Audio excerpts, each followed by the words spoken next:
হ্যাঁ, ক্লিয়ার আছে। ওকে।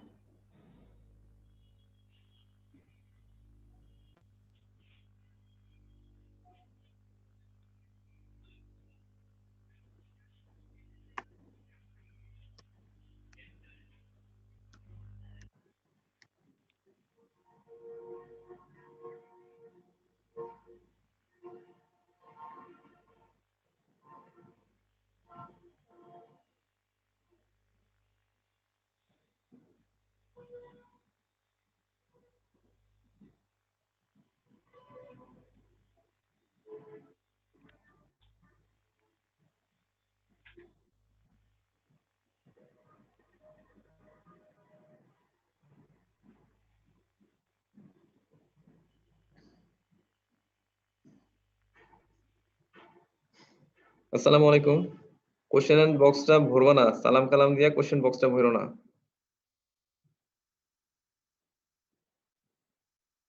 যা কিছু বলবা চ্যাটে লেখো, সালাম টালাম দিয়া কোশ্চেন বক্সটা ভরে ফেলাও না।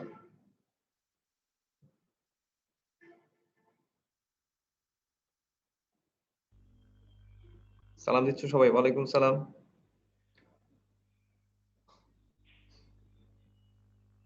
শুরুতেই কিছু কথা বলি।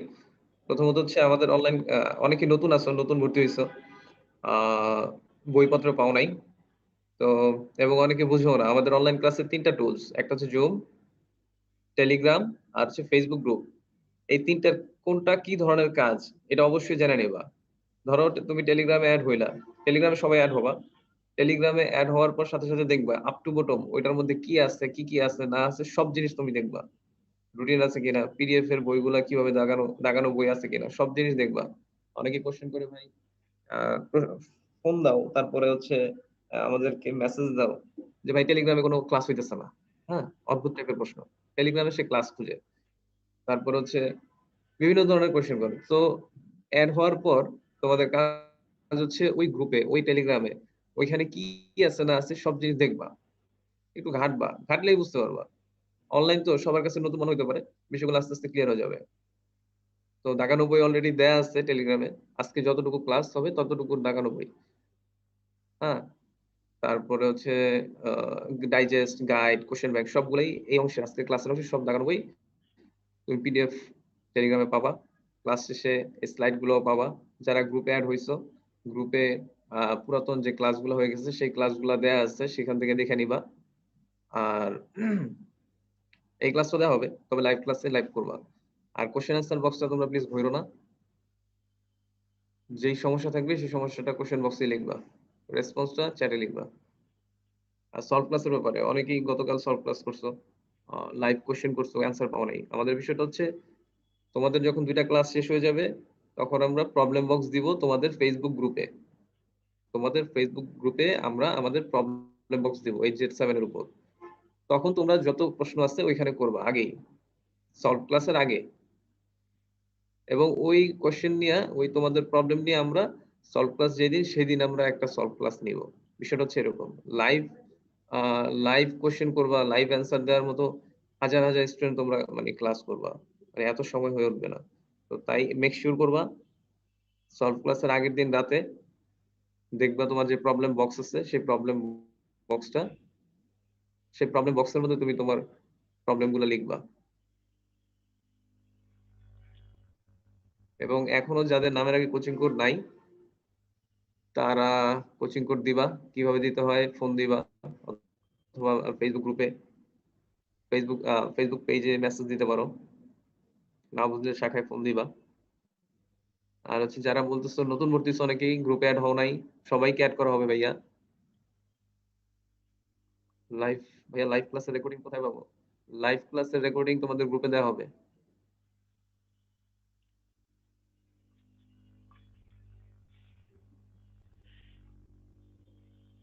জি ভাইয়া, আমি শুরু করতে পারি? জি ভাই, শুরু করে দেন। ধন্যবাদ।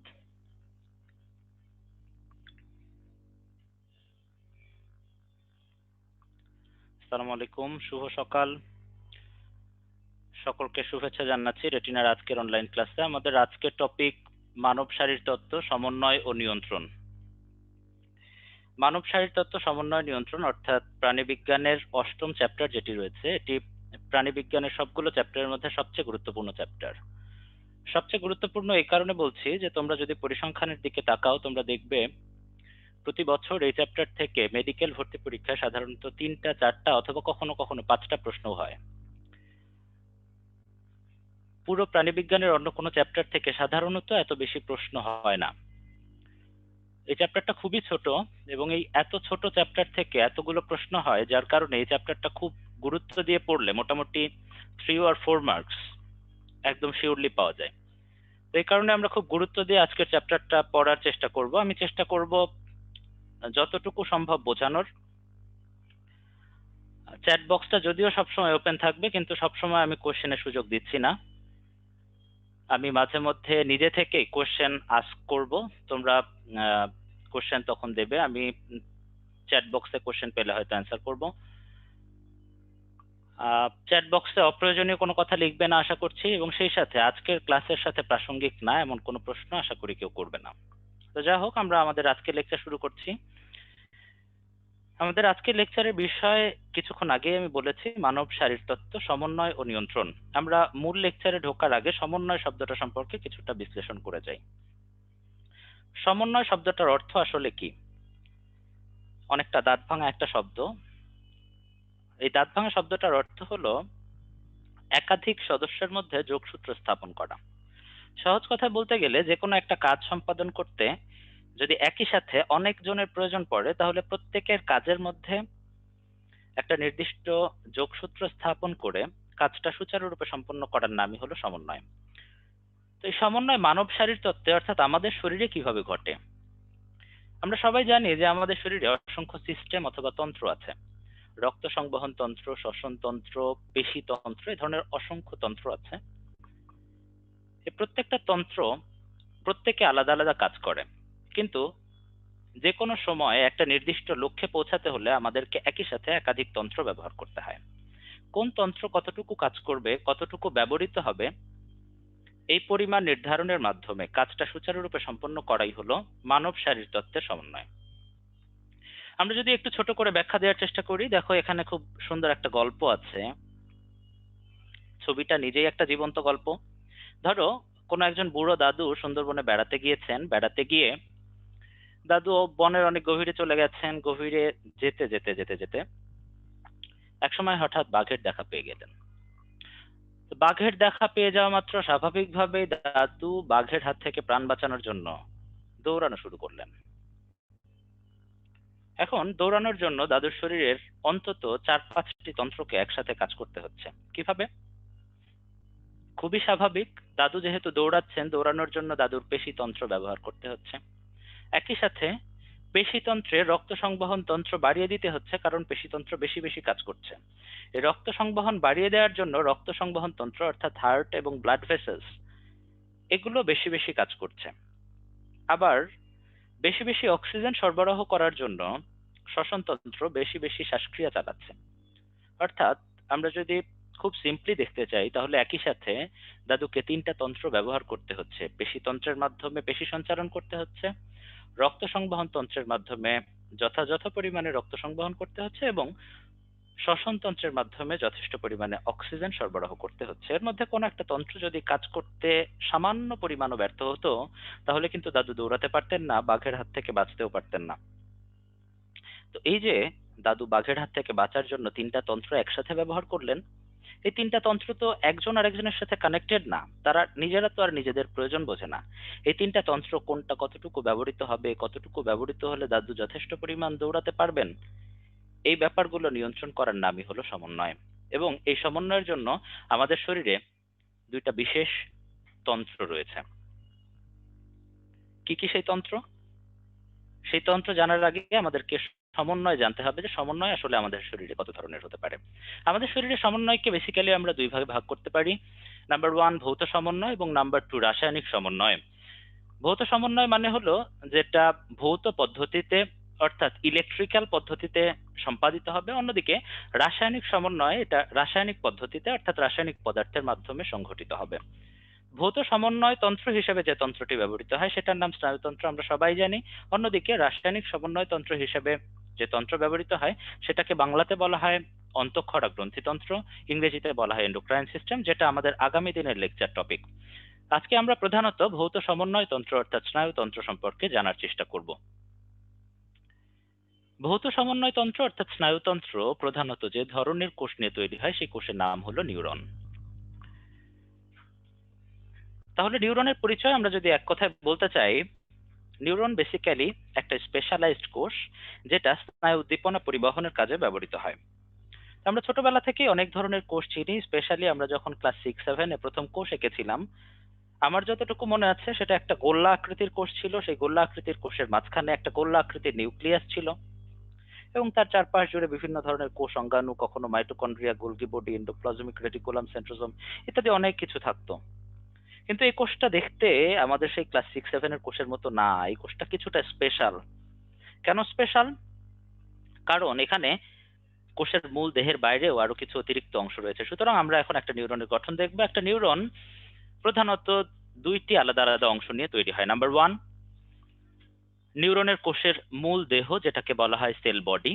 এখানে কোষের প্রয়োজনীয় প্রধান উপাদানগুলো থাকবে এবং তার সাথে এই সেল বডির বাইরে অতিরিক্ত যে অংশগুলো রয়েছে সেগুলোকে বলা হবে নিউরাইট অথবা প্রলম্বিত অংশ। এই নিউরাইট গুলো আকারের ভিত্তিতে এবং কাজের ভিত্তিতে আবার দুইটা আলাদা আলাদা ভাগে ভাগ করা যায়। কিছু কিছু নিউরাইট আকারে বেশ ছোট হয়, এদেরকে বলা হয় ডেনড্রাইট, এবং একটা নিউরাইট আকারে অনেক লম্বা হতে পারে, এটাকে বলা হয় অ্যাক্সন। সুতরাং সামগ্রিকভাবে আমরা যদি একটা নিউরনের গঠন সম্পর্কে বলি, সেখানে প্রধানত তিনটি অংশ থাকবে। Number 1 sell body, number 2 dendrite and number 3 Axon. প্রথমে আসি সেল বডিতে। সেল বডিটা খুব বেশি আলাদা কিছু না, অন্যান্য কোষের মতোই। এখানে একটা নিউক্লিয়াস আছে, এখানে কোষের প্রয়োজনীয় সব অঙ্গাণু অর্থাৎ mitochondria, Golgi bodies, endoplasmic reticulum সবকিছুই আছে। শুধু একটাই ব্যতিক্রম, সেটা হলো এখানে কোনো ধরনের সেন্ট্রোজোম অর্থাৎ সেন্ট্রিওল থাকে না। আমরা সবাই জানি যে সেন্ট্রিওল অথবা সেন্ট্রোজোম কোষের বিভাজনে কাজ করে। যেহেতু নিউরনের সেল বডিতে কোনো ধরনের সেন্ট্রিওল অথবা সেন্ট্রোজোম থাকে না, সুতরাং খুবই খুবই খুবই গুরুত্বপূর্ণভাবে নিউরনের কোনো ধরনের কোষ বিভাজন হয় না। আমি আবারও বলছি, নিউরনের কোনো ধরনের কোষ বিভাজন হয় না। অর্থাৎ জন্ম থেকে আমরা যতগুলো নিউরন পেয়েছিলাম, এখন আমাদের শরীরে নিউরনের সংখ্যা তার চেয়ে কম হতে পারে, কিন্তু একটাও বেশি নয়। এবারে আমরা আসছি ডেনড্রাইট এবং অ্যাক্সনের বর্ণনাতে। ডেনড্রাইট এবং অ্যাক্সন দেখেই তোমরা কিছু জিনিস বুঝতে পেরেছো। তারপরেও আমি বলছি, এগুলো খুবই সাধারণ তথ্য। ডেনড্রাইট আকারে ছোট, অ্যাক্সন আকারে বড়। ডেনড্রাইট সংখ্যায় অনেকগুলো, অ্যাক্সন আকারে মাত্র অ্যাক্সন সংখ্যায় মাত্র একটি। ডেনড্রাইট শাখা প্রশাখা যুক্ত, কিন্তু অ্যাক্সন শাখা প্রশাখা বিহীন। এই তথ্যগুলো তোমরা দেখেই বুঝতে পারছো আশা করি। আরেকটা তথ্য খুবই গুরুত্বপূর্ণ, সেটা হলো ডেনড্রাইটের চারপাশে যদিও কোনো অতিরিক্ত আবরণী থাকে না, কিন্তু অ্যাক্সনের চারপাশে অতিরিক্ত একটা আবরণী দেখতে পাওয়া যায়, যে আবরণীটাকে মায়োলিন আবরণী বলা হয়। এখানে হলুদাভ কালারের একটা আবরণী তোমরা দেখতে পাচ্ছ, এই আবরণীটাকে আমরা বলি মায়োলিন আবরণী, যেটা শুধুমাত্র অ্যাক্সনের চারপাশে থাকে, ডেনড্রাইটের চারপাশে থাকে না। যদিও এখানে আমি বর্ণনা সুবিধার্থে হলুদ দেখিয়েছি, মায়োলিন আবরণীর প্রকৃত বর্ণ হচ্ছে সাদা। আমি আবারও বলছি, মায়োলিন আবরণীর প্রকৃত বর্ণ সাদা, কারণ এটা বিভিন্ন ধরনের চর্বি জাতীয় পদার্থ দিয়ে তৈরি হয়। এবং খুবই মজার তথ্য হলো, মায়োলিন আবরণীটা যেহেতু দেখতে সাদা, অ্যাক্সনও দেখতে সাদা হয়, এবং যেখানেই মায়োলিন আবরণী যুক্ত অ্যাক্সন পাওয়া যায় সেই জায়গাগুলোই দেখতে সাদা হবে। এই তথ্যটা বিশেষভাবে মনে রাখার জন্য বলছি, আমাদের লেকচারের পরবর্তী অংশে এটা প্রয়োজন পড়বে। আর একটা ব্যাপার একটু গভীরভাবে খেয়াল করো, দেখো মায়োলিন আবরণী কিছু দূর পর পর দেখা যাচ্ছে। অর্থাৎ অ্যাক্সনের মাঝে মাঝেই কিছু অনাবৃত জায়গা রয়েছে, এখানে কোনো মায়োলিন আবরণী নেই। অ্যাক্সনের যে জায়গাগুলোতে কোনো মায়োলিন আবরণী পাওয়া যায় না, সেটাকে নোড অফ রেনভিয়ার অথবা রেনভিয়ারের পর্ব বলা হয়ে থাকে। আমি আবারও বলছি, অ্যাক্সনের যে জায়গাতে কোনো মায়োলিন আবরণী নেই, সেই জায়গাটাকে নোড অফ রেনভিয়ার অথবা রেনভিয়ারের পর্ব বলা হয়ে থাকে। এই ছিল আমাদের নিউরনের বর্ণনা। নিউরনের কাজ কি সেটা সবাই জানো, আমাদের আজকের পড়াই নিউরন নিয়ে। সুতরাং নিউরনের বেসিক কাজ হলো স্নায়ু উদ্দীপনা অথবা আমাদের শরীরের বৈদ্যুতিক উদ্দীপনা তৈরি করা। এই নিউরন দেখতে কত ধরনের হতে পারে? আমরা যদি দেখার দিক থেকে বিবেচনা করি, তাহলে নিউরনগুলো 5 ধরনের হতে পারে। কি কি সেই 5 ধরন? বইতে দেখো খুব সুন্দর করে বলা আছে যে প্রান্ত অর্থাৎ অ্যাক্সন এবং ডেনড্রাইটের উপর ভিত্তি করে নিউরনগুলো টোটাল 5 প্রকার। নাম্বার 1 অ্যাপোলার অর্থাৎ মেরুবিহীন, অর্থাৎ এখানে কোনো আলাদা মেরু খুঁজে পাওয়া যাবে না। তোমরা প্রথম ছবিটা দেখতে পাচ্ছ আশা করি। দ্বিতীয়ত ইউনিপোলার অথবা এক মেরুযুক্ত, যেখানে একদিকে একটাই প্রান্ত খুঁজে পাওয়া যাবে। তৃতীয়ত বাইপোলার অথবা দুই মেরুযুক্ত, দুই পাশে দুইটা প্রান্ত দেখতে পাওয়া যাচ্ছে। মাল্টিপোলার অথবা অনেকগুলো প্রান্তযুক্ত, বহু মেরুযুক্ত। এবং সবশেষে সিউডো ইউনিপোলার, মানে দেখতে মনে হয় এক মেরুযুক্ত কিন্তু প্রকৃতপক্ষে দুই মেরুযুক্ত। তো এরকম সব মিলিয়ে নিউরনের টোটাল 5 প্রকার রয়েছে। আমি নামগুলো আবারও বলছি: অ্যাপোলার অর্থাৎ মেরুবিহীন, ইউনিপোলার অর্থাৎ এক মেরুযুক্ত, বাইপোলার অর্থাৎ দ্বিমেরুযুক্ত, মাল্টিপোলার অর্থাৎ বহু মেরুযুক্ত, সিউডো ইউনিপোলার অর্থাৎ ছদ্ম এক মেরুযুক্ত। পড়বো কি এখান থেকে? পড়ার জন্য সবচেয়ে গুরুত্বপূর্ণ হলো উদাহরণ, এবং উদাহরণের মধ্যে সবচেয়ে ইম্পর্টেন্ট বাইপোলার নিউরনের উদাহরণ। বাইপোলার নিউরনের উদাহরণ মনে রাখাটা খুবই সহজ। আমাদের যে বেসিক তিনটা ইন্দ্রিয় রয়েছে, চোখ, কান এবং নাক, এই চোখ, কান এবং নাকের যে সংবেদী অংশ, সেখানে সাধারণত বাইপোলার নিউরন পাওয়া যায়। তোমরা উদাহরণ দেখলেই বুঝতে পারছো, চোখের রেটিনা, কানের সংবেদী অংশ অর্থাৎ কক্লিয়া এবং নাকের সংবেদী অংশে বাইপোলার নিউরন পাওয়া যায়। এছাড়াও মেরুবিহীন নিউরন এবং বহুমেরুযুক্ত নিউরনের উদাহরণ খুবই ইম্পর্টেন্ট। এখানে দেখো নেমোনিক দেয়া আছে। মেরুবিহীন নিউরনের নেমোনিকটা হলো সেরা অর্থাৎ সেরেব্রাম অ্যান্ড রেটিনা। বহু মেরুযুক্ত উদাহরণ হলো মস্তিষ্ক এবং সুষুম্না কাণ্ড অর্থাৎ স্পাইনাল কর্ড, দ্যাট ইজ মশা। আমরা এবারে চলে যাব অন্য এক ধরনের বিশেষ কোষে। আমরা কিছুক্ষণ আগেই বলেছি যে স্নায়ুতন্ত্র প্রধানত তৈরি হবে নিউরন দিয়ে। তবে এখানে নিউরন ছাড়াও আরো বেশ কিছু স্পেশাল কোষ পাওয়া যাবে, যে কোষগুলো সাধারণত কোনো স্নায়ু উদ্দীপনা পরিবহন করে না, তবে এগুলো নিউরনকে বিভিন্নভাবে সাহায্য সহযোগিতা করে থাকে। আমরা এর আগে কানেকটিভ টিস্যু সম্পর্কে পড়েছি। বিভিন্ন ধরনের কানেকটিভ টিস্যু রয়েছে। রক্ত এক ধরনের কানেকটিভ টিস্যু, অস্থি, তরুণাস্থি এগুলো কানেকটিভ টিস্যু। ঠিক একইভাবে নিউরোগ্লিয়াও এক ধরনের কানেকটিভ টিস্যু অর্থাৎ যোজক কলা। এবং কাজ সম্পর্কে আগেই বলেছি, এরা স্নায়ু উদ্দীপনা পরিবহন করে না, কিন্তু নিউরনকে বিভিন্নভাবে সাপোর্ট অর্থাৎ সাহায্য সহযোগিতা করে থাকে। নিউরোগ্লিয়া গুলো কাজের উপর ভিত্তি করে আমরা চারটে আলাদা আলাদা ভাগে ভাগ করতে পারি। Number 1 astrocyte, number 2 oligodendrocyte, number 3 microglia, number 4 এপেন্ডাইমা। কে কি কাজ করে? প্রথমে আমরা আসি অ্যাস্ট্রোসাইটে। অ্যাস্ট্রোসাইটের কাজ হলো নিউরনকে পুষ্টি দেয়া। যদিও নিউরন সরাসরি রক্ত থেকেই পুষ্টি পাবে, তবে অ্যাস্ট্রোসাইট রক্ত থেকে পুষ্টি গ্রহণ করতে নিউরনকে সাহায্য করে থাকে। আমি আবারও বলছি, অ্যাস্ট্রোসাইটের প্রধান কাজ হলো নিউরনকে পুষ্টি সাধন করা। নাম্বার 2 আমরা আসি অলিগোডেন্ড্রোসাইটে। কিছুক্ষণ আগে আমরা মায়েলিন আবরণী সম্পর্কে জেনেছি। কেন্দ্রীয় স্নায়ুতন্ত্রের ক্ষেত্রে মায়েলিন আবরণী তৈরি করার জন্য যে কোষটি নিয়োজিত থাকবে তার নাম হবে অলিগোডেন্ড্রোসাইটস। নাম্বার 3, এবারে আমরা আসছি মাইক্রোগ্লিয়াতে। মাইক্রোগ্লিয়া, যদিও নামটা মাইক্রো, কিন্তু এটা অনেক বড় একটা কাজ করে। সেটা হলো এরা কেন্দ্রীয় স্নায়ুতন্ত্রের ক্ষেত্রে ম্যাক্রোফেজের ভূমিকা পালন করে থাকে, অর্থাৎ এরা ফ্যাগোসাইটোসিস বা জীবাণু ভক্ষণের মাধ্যমে কেন্দ্রীয় স্নায়ুতন্ত্রকে প্রতিরক্ষা প্রদান করে। এবং সবশেষে নাম্বার 4 এপেন্ডাইমা। এপেন্ডাইমার কাজ হলো মস্তিষ্ক অথবা সুষুম্না কাণ্ড অর্থাৎ কেন্দ্রীয় স্নায়ুতন্ত্রের ভেতরে বিভিন্ন ধরনের তরল পদার্থ ক্ষরণ করা। আমি আরেকবার এক শব্দে কাজগুলো বলছি। অ্যাস্ট্রোসাইটের কাজ পুষ্টি, অলিগোডেন্ড্রোসাইট মায়েলিন আবরণী, মাইক্রোগ্লিয়া ফ্যাগোসাইটোসিস এবং এপেন্ডাইমা তরল পদার্থ ক্ষরণ করা। এই মুহূর্তে আমি একটা কোশ্চেন থ্রো করছি, পোল থেকে থ্রো করব না, আমি সরাসরি মুখে বলবো, চ্যাট বক্সে অ্যান্সার করতে হবে। প্রশ্নটি হলো, কেন্দ্রীয় স্নায়ুতন্ত্রের ম্যাক্রোফেজের নাম কি? অ্যান্সার করার জন্য চ্যাট বক্সে আধা মিনিট সময় পাচ্ছ। কেন্দ্রীয় স্নায়ুতন্ত্রের ম্যাক্রোফেজ এর নাম কি?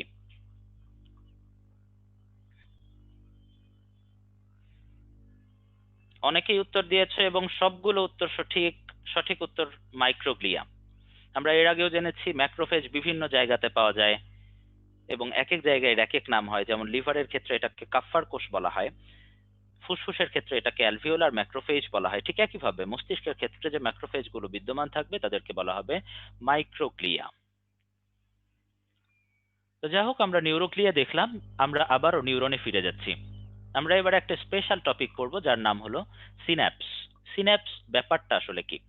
সিন্যাপসের সহজ বাংলা আমি যদি করি, এটা হবে সংযোগ। সিন্যাপসটা আসলে কি? পাশাপাশি দুইটা নিউরনের মধ্যে সংযোগটাই হলো সিন্যাপস। আমরা কিছুক্ষণ আগেই বলেছি যে আমাদের স্নায়ুতন্ত্র অসংখ্য নিউরন নিয়ে তৈরি হয়।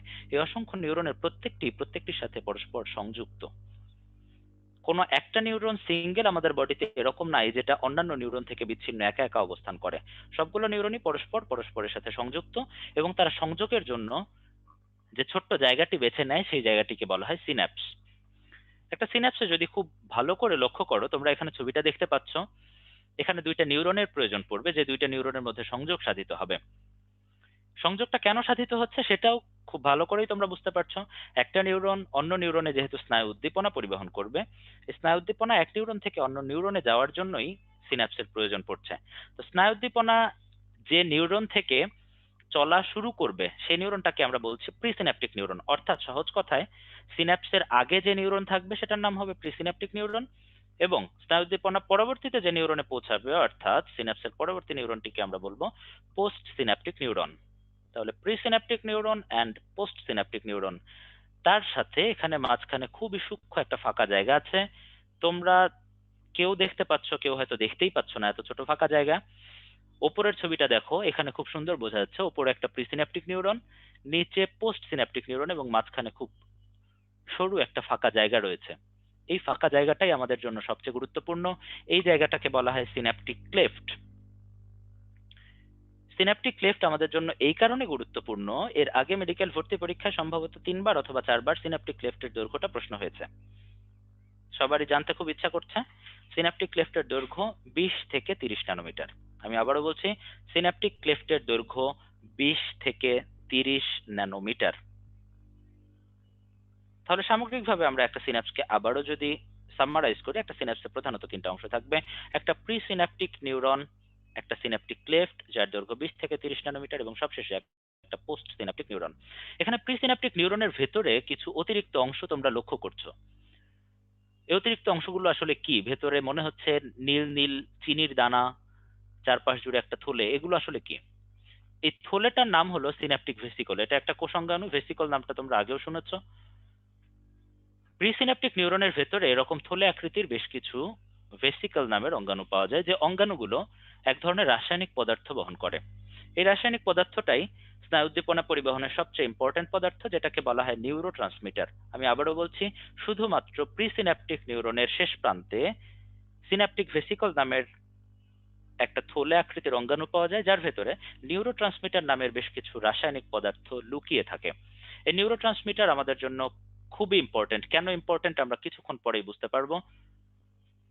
আমরা এখন পাশাপাশি দুইটা নিউরনের মধ্যে স্নায়ু উদ্দীপনা পরিবহনের পদ্ধতি সম্পর্কে জানবো। পাশের এত হিজিবিজি লেখার দিকে তাকানোর দরকার নাই, কেউ চাইলে মন দিয়ে পড়তে পারো। মূলত আমার কথার দিকে খেয়াল করো, সেই সাথে আমার এখানে লেজার পয়েন্টারটার দিকে খেয়াল করো, আমি কি ইন্ডিকেট করতে চাই। আমরা এখানে সিনাপসের যে বেসিক ম্যাজিক, অর্থাৎ সিনাপসের মধ্যে দিয়ে যে মূল কাজটা ঘটবে, স্নায়ু উদ্দীপনা পরিবহন হবে, সেটার পদ্ধতি খুব সংক্ষেপে দেখানোর চেষ্টা করেছি। সেটা আসলে কিভাবে হয়। স্নায়ু উদ্দীপনা এক ধরনের বৈদ্যুতিক উদ্দীপনা, আমরা সবাই জানি। সেই বৈদ্যুতিক উদ্দীপনা যখন প্রিসিন্যাপটিক নিউরনে পৌঁছে, তখন এর চারপাশের ঝিল্লিতে বেশ কিছু দরজা খুলে যায়। কার জন্য দরজা খুলে যাবে? তোমরা সবাই দেখতে পাচ্ছ, ক্যালসিয়াম আয়নের জন্য দরজা খুলে যাবে। অর্থাৎ প্রিসিন্যাপটিক নিউরনের ভেতরে ক্যালসিয়াম আয়ন প্রবেশ করবে। এই ক্যালসিয়াম আয়ন কোষে প্রবেশ করা মাত্র কোষের ভেতরে বেশ কিছু বাস্ট আউট ঘটবে, যে বাস্ট আউটের ফলে ভেতর থেকে সিনাপটিক ভেসিকল গুলো ফেটে নিউরোট্রান্সমিটার গুলো সিনাপটিক ক্লেফটে উন্মুক্ত হয়ে পড়বে। নিউরোট্রান্সমিটার গুলো সিনাপটিক ক্লেফটে ভাসতে ভাসতে একসময় এসে পোস্ট সিনাপটিক নিউরনের ট্রান্সমিটার গুলো পোস্ট সিনাপটিক নিউরনের ঝিল্লিতে সংযুক্ত হয়ে গেল। তখনই এখানে আরো বেশ কিছু দরজা খুলে যাবে। তোমরা আশা করি সবাই দেখতে পাচ্ছ, এই দরজা দিয়ে বেশ কিছু ধনাত্মক আয়ন, কি সবারই জানার জন্য আগ্রহ জেগেছে। এই ধনাত্মক আয়নটার নাম হলো সোডিয়াম আয়ন। তোমরা সবাই চেনো সোডিয়াম প্লাস যে আয়নটা আছে, একক ধনাত্মক সোডিয়াম আয়ন। সেই একক ধনাত্মক সোডিয়াম আয়ন পোস্ট সিনাপটিক নিউরনের ভেতরে প্রবেশ করলো। অর্থাৎ অনেকগুলো ধনাত্মক আয়ন একসাথে কোষের ভেতরে প্রবেশ করে কোষের ভেতরে একটা ধনাত্মক চার্জ অথবা বিদ্যুতের তৈরি করলো। অর্থাৎ কোষের ভেতরে একটা স্নায়ু উদ্দীপনা তৈরি হয়ে গেল।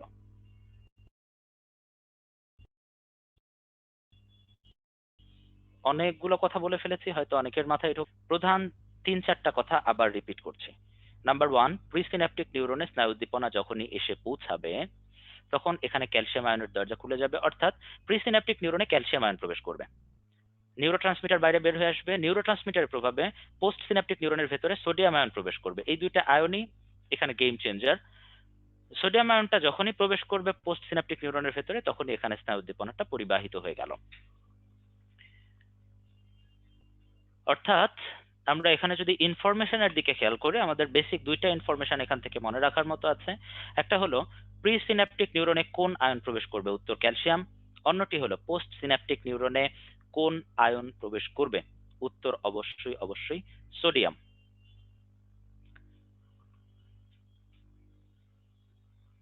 তো এতক্ষণ ধরে আমরা বারবার বারবার করে নিউরোট্রান্সমিটার নামের একটা রাসায়নিক পদার্থের নাম নিচ্ছি। পদার্থটা আসলে কি কিছুটা ধারণা অলরেডি হয়ে গেছে।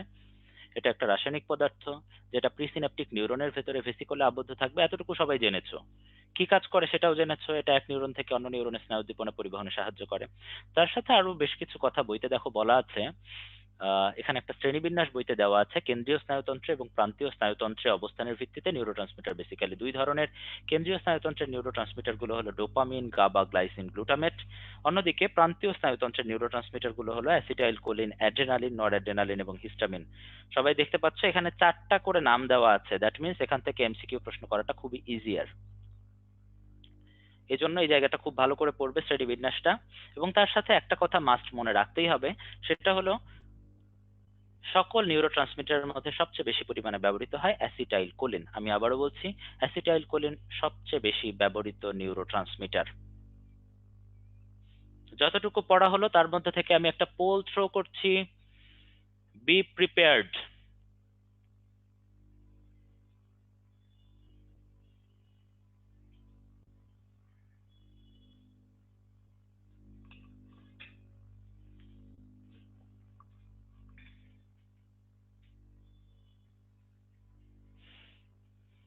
পোলের টাইম 20 সেকেন্ড, তার মধ্যে 13 সেকেন্ড ইতিমধ্যে অতিক্রান্ত।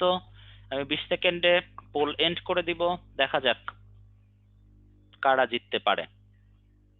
And the pole.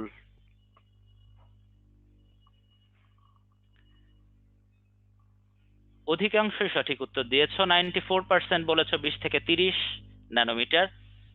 কিন্তু কেউ কেউ কেন যেন ভুল করে বসেছে, 20 অথবা 30 দেখে কেউ কেউ 10 থেকে 20 অ্যান্সার করেছো, কেউ কেউ 30 থেকে 40 অ্যান্সার করেছো। 5% এন্ড 2% যদিও খুবই কম, তারপরও তাদের জন্য খুবই অশনি সংকেত। আমি খুব বেশিক্ষণ হয়নি পড়িয়েছি। সবাইকে আমি আবারও স্মরণ করিয়ে দিচ্ছি, সিন্যাপটিক ক্লেফটের দৈর্ঘ্য 20 থেকে 30 ন্যানোমিটার। এখানে একটা ইম্পর্টেন্ট কথা আছে, সেটা হলো কখনো কখনো এরকম রেঞ্জ ছাড়াও অপশন দেওয়া হতে পারে, যে সরাসরি 20, 30, 40, 50 এরকম যদি অপশন দেওয়া হয় সেক্ষেত্রে আনসার হবে অবশ্যই 20। কিন্তু যদি রেঞ্জে প্রশ্ন করা হয় সেক্ষেত্রে আনসার হবে 20 থেকে 30। থ্যাংক ইউ এভরিওয়ান, আমরা আবারও পড়ায় ফেরত আসছি।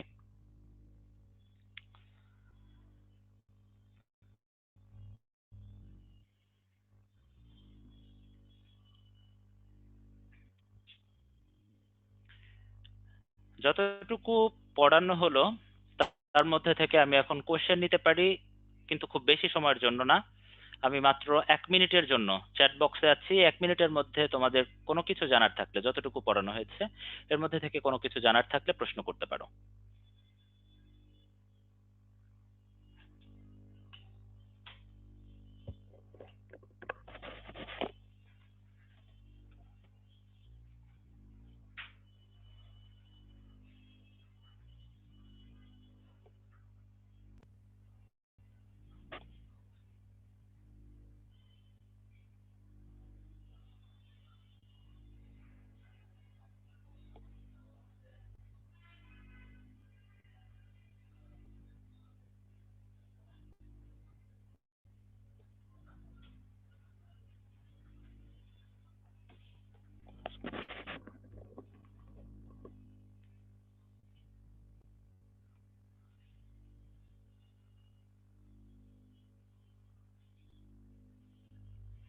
চ্যাট বক্সে আমি অসংখ্য প্রশ্ন দেখতে পাচ্ছি, খুব বেশিক্ষণ আমি উত্তর দিতে পারবো না, তারপরও আমি কিছু কিছু প্রশ্নের উত্তর দিচ্ছি।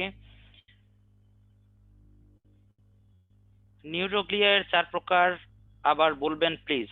নিউরোগ্লিয়ার 4 প্রকার বইতে দেওয়া আছে, এই জন্য আমি আর রিপিট করছি না।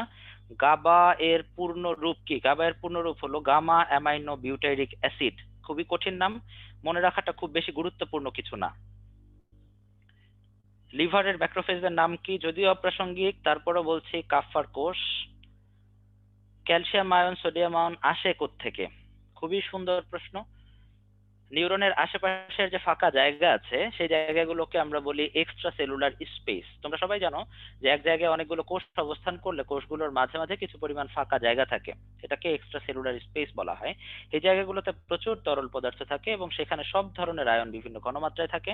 যখনই প্রয়োজন পড়ে সেখান থেকে ক্যালসিয়াম সোডিয়াম আয়ন যে কোষে প্রয়োজন সেখানে প্রবেশ করে। অলিগোডেন্ড্রোসাইট কি কাজ করে একবার বলেছি, এটা কেন্দ্রীয় স্নায়ুতন্ত্রের মায়োলিন আবরণী তৈরি করে। সিনাপসের কাজ কি সেটাই এতক্ষণ ব্যাখ্যা করছিলাম। সিনাপস এক নিউরন থেকে অন্য নিউরনে তথ্য পরিবহনের কাজে ব্যবহৃত হয়।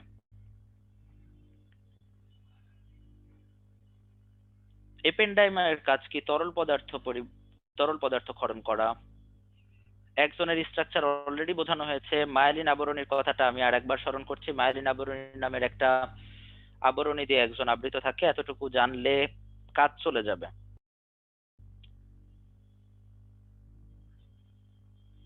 আপাতত এতটুকুই, আমি আর কোনো প্রশ্ন নিচ্ছি না। আমরা আবারও লেকচারে ফেরত আসছি।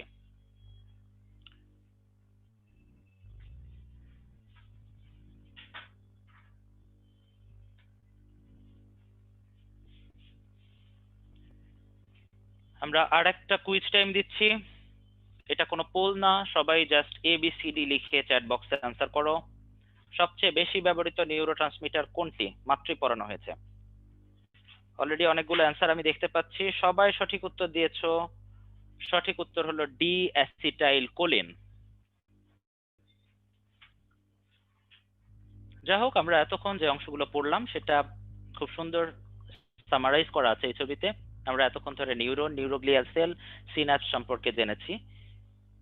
নিউরনের গঠন, সিনাপসের কাজ, নিউরোগ্লিয়ার কাজ সবকিছুই আমরা জেনেছি।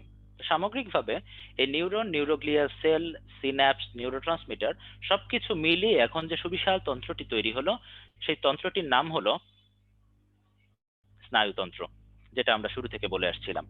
এই স্নায়ুতন্ত্রকে অবস্থানের উপর ভিত্তি করে আমরা প্রধানত দুইটা আলাদা আলাদা ভাগে ভাগ করতে পারি। নাম্বার 1 কেন্দ্রীয় স্নায়ুতন্ত্র এবং নাম্বার 2 প্রান্তীয় স্নায়ুতন্ত্র। কেন্দ্রীয় স্নায়ুতন্ত্র তৈরি হয় আমাদের দেহের কেন্দ্রীয় অংশে থাকা দুইটা বড় বড় অঙ্গ নিয়ে, যার একটার নাম মস্তিষ্ক হলে পরের অংশটার নাম সুষুম্না কাণ্ড। এবং প্রান্তীয় স্নায়ুতন্ত্র তৈরি হয় বেশ কিছু স্নায়ু নিয়ে, যার মধ্যে 12 জোড়ার নাম হবে করটিক স্নায়ু এবং বাকি 31 জোড়ার নাম হবে সুষুম্না স্নায়ু। খুব সহজেই তোমরা বুঝতে পারছো যেগুলো স্নায়ু সেগুলো মস্তিষ্ক থেকে তৈরি হবে এবং যেগুলো সুষুম্না স্নায়ু সেগুলো সুষুম্না কাণ্ড থেকে তৈরি হবে। তাহলে মস্তিষ্ক এবং সুষুম্না কাণ্ড এরা কেন্দ্রীয় স্নায়ুতন্ত্র তৈরি করবে এবং এখান থেকে যত স্নায়ু সারা শরীরে ছড়িয়ে পড়বে তারা একসাথে মিলিয়ে প্রান্তীয় স্নায়ুতন্ত্র তৈরি করবে। এই প্রান্তীয় স্নায়ুতন্ত্র কাজের উপর ভিত্তি করে আবারও দুই ভাগে ভাগ করা যায়। কি ধরনের কাজের উপর ভিত্তি করে? সেটা হলো কাজটা আমাদের ইচ্ছায় ঘটছে নাকি অনিচ্ছায় স্বয়ংক্রিয়ভাবে ঘটছে, তার উপর ভিত্তি করে প্রান্তীয় স্নায়ুতন্ত্রকে আমরা দুই ভাগে ভাগ করছি।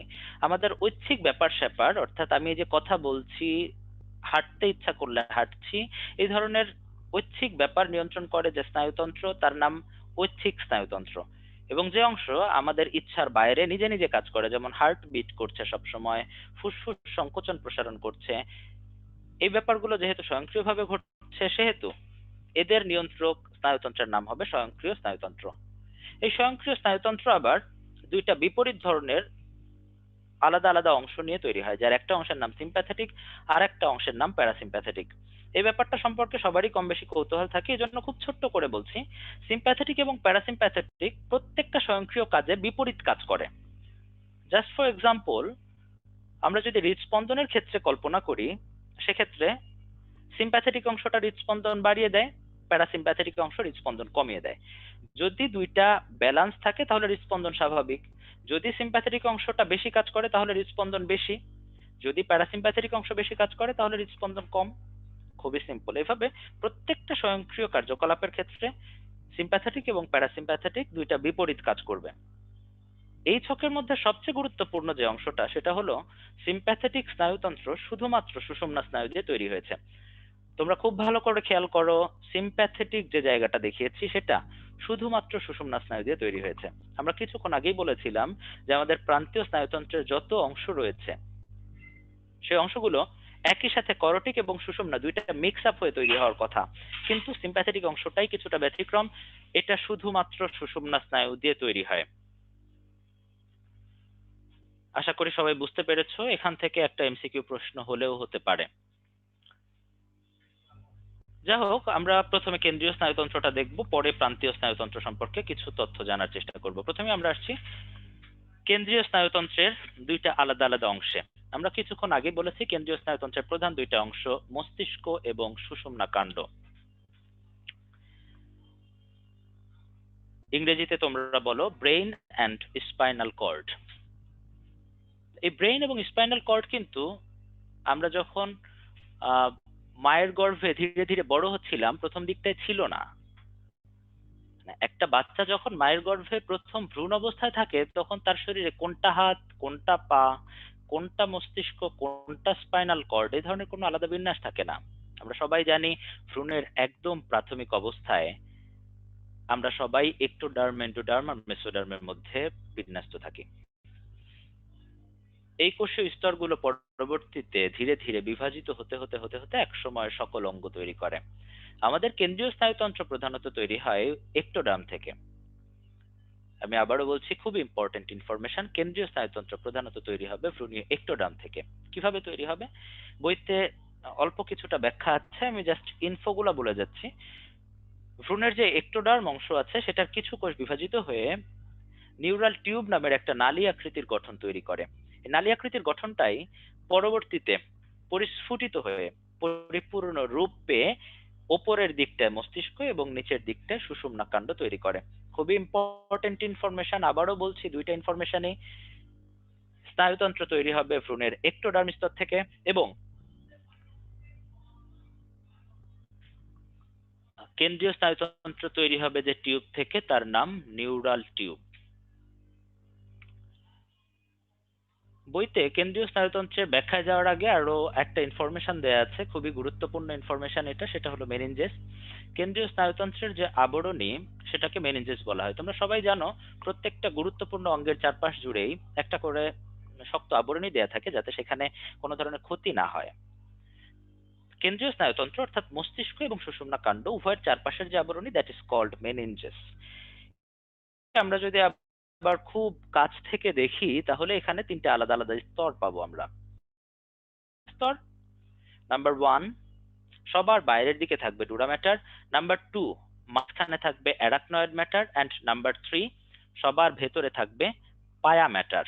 আমি আবারও বলছি, ডুরা, অ্যারাকনয়েড অ্যান্ড পায়া। মেনিনজেসটা খুবই সুরক্ষিত একটা জায়গা, সাধারণত এখানে কোনো জীবাণু পৌঁছাতে পারে না। তারপরও একটা শক্তিশালী জীবাণু রয়েছে যেটা মেনিনজেসে ইনফেকশন করতে পারে। সেই জীবাণুর নাম হলো নাইজেরিয়া মেনিনজিটাইডিস। আমি আবারও বলছি, সেই জীবাণুর নাম হলো নাইজেরিয়া মেনিনজিটাইডিস। এবং নাইজেরিয়া মেনিনজিটাইডিস যখন মেনিনজেসকে আক্রমণ করে তখন এখানে প্রদাহজনিত যে রোগটা হয় তার নাম মেনিনজাইটিস। দুই তিনটা যে ইনফরমেশন দিলাম মেনিনজেস সম্পর্কে এগুলোই গুরুত্বপূর্ণ। তারপরেও মেনিনজেস সম্পর্কে বিস্তারিত ব্যাখ্যা করা আছে ডাইজেস্টের 145 পৃষ্ঠায়। যদি কারো খুব বেশি কিছু জানার ইচ্ছা হয় সেক্ষেত্রে ডাইজেস্টের 145 পৃষ্ঠা দেখে নিতে পারো। তো যাই হোক, আমরা আনুষঙ্গিক তথ্য শেষে এবারে কেন্দ্রীয় স্নায়ুতন্ত্রের ভেতরটায় ঢুকতে যাচ্ছি। কেন্দ্রীয় স্নায়ুতন্ত্রের প্রধান অংশ এবং আমাদের সবচেয়ে গুরুত্বপূর্ণ অংশ মস্তিষ্ক। আমরা মস্তিষ্কে যাব, তবে তার আগে আর একটা কুইজ থ্রো করছি। সবাই আবারও চ্যাট বক্সে অ্যান্সার করো, ভ্রূণীয় কোন স্তর থেকে স্নায়ুতন্ত্র তৈরি হয়? ভ্রূণীয় কোন স্তর থেকে স্নায়ুতন্ত্র তৈরি হয়? আনসার করার জন্য 20 সেকেন্ড সময় পাচ্ছ। অনেকগুলো আনসার আমি দেখতে পাচ্ছি। সবাই সঠিক উত্তর দিয়েছো। আনসার এ, একটোডার্ম। সঠিক উত্তর এ, একটোডার্ম। কেউ কেউ ভুল আনসার করেছো, তাদের জন্য আমি আবার রিমাইন্ডার দিচ্ছি, ভ্রূণীয় একটোডার্ম অর্থাৎ সবচেয়ে বাইরের স্তর থেকে স্নায়ুতন্ত্র তৈরি হয়। এই মুহূর্তে আমি আরেকটি পোল থ্রো করতে চাই। be prepared.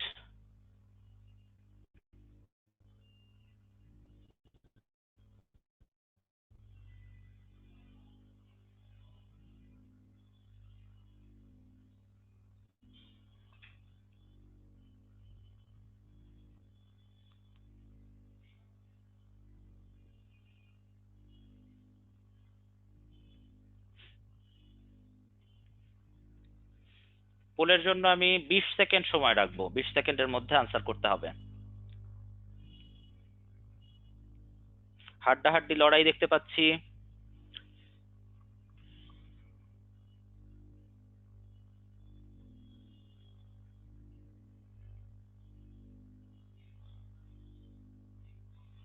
চ্যাট বক্সে না, পোলে আনসার করো। অনেকে চ্যাট বক্সে আনসার করছো, পোল থ্রো করা হয়েছে, পোলে আনসার করো।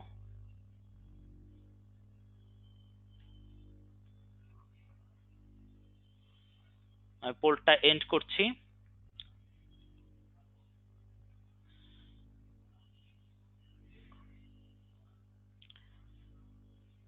শুরুর দিকটায় সি অপশন যথেষ্ট শক্তিশালী ছিল, কিন্তু শেষের দিকে এসে ডি অপশন জিতে গেছে এবং সত্যি সঠিক উত্তর অপশন ডি, 31 জোড়া। একদম শুরুর দিকে, একদম শুরুতে যারা আনসার করেছো তাদের অধিকাংশই 31টি আনসার করেছো। তোমাদের জন্য পরামর্শ থাকবে, প্রশ্নে জাস্ট একটা অংশ দেখে কখনোই আনসার করবে না। মেডিকেলের প্রশ্নগুলো খুব সহজ হয়, কিন্তু অপশনগুলো বেশ কঠিন হয়। আমরা বলি যে মেডিকেলে অপশনটা ঠিকঠাক না দেখার কারণে অনেকেই চান্স পায় না। তো একদম শুরুতে যারা আনসার করেছে 31 দেখে আনসার করে দিয়েছিলে, এবং ভুল ক্রমে সেখানে লেখা ছিল 31টি। সঠিক উত্তর হবে 31 জোড়া। যারা ভুল উত্তর দিয়েছো তাদের জন্য আবারও সাবধান বাণী উচ্চারণ করছি, সঠিক উত্তর 31 জোড়া। অনেকে 12 জোড়া আনসার করেছো, 12 জোড়া করটিক স্নায়ুর সংখ্যা, সুষুম্না স্নায়ুর সংখ্যা অবশ্যই 31 জোড়া। আমরা আবারও লেকচারে ফেরত আসছি। আমরা কেন্দ্রীয় স্নায়ুতন্ত্র নিয়ে এই মুহূর্তে জানতে চাই। কেন্দ্রীয় স্নায়ুতন্ত্রের প্রধান অংশ ব্রেইন। আমরা ব্রেইন সম্পর্কে সাধারণ কিছু তথ্য জেনে তারপরে ব্রেইনের ভেতরটা দেখার চেষ্টা করব। দেখো বইতে প্রথমে কিছু ছোটখাটো ইনফরমেশন দেয়া আছে, অনেকেই হয়তো ধরতে পারছো না ইনফরমেশন গুলো আসলো কোত্থেকে। তোমরা হয়তো জানো লেটেস্ট এডিশনের একটা বই এসেছে, সেখানে কিছু পরিমাণে ইনফরমেশন চেঞ্জ করা হয়েছে। আমি চেঞ্জ ইনফরমেশন গুলো এখানে দেওয়ার চেষ্টা করেছি। যাই হোক, মস্তিষ্কের গড় আয়তন পুরনো বইতে বলা ছিল 1500 সিসি অথবা 1500 মিলিলিটার।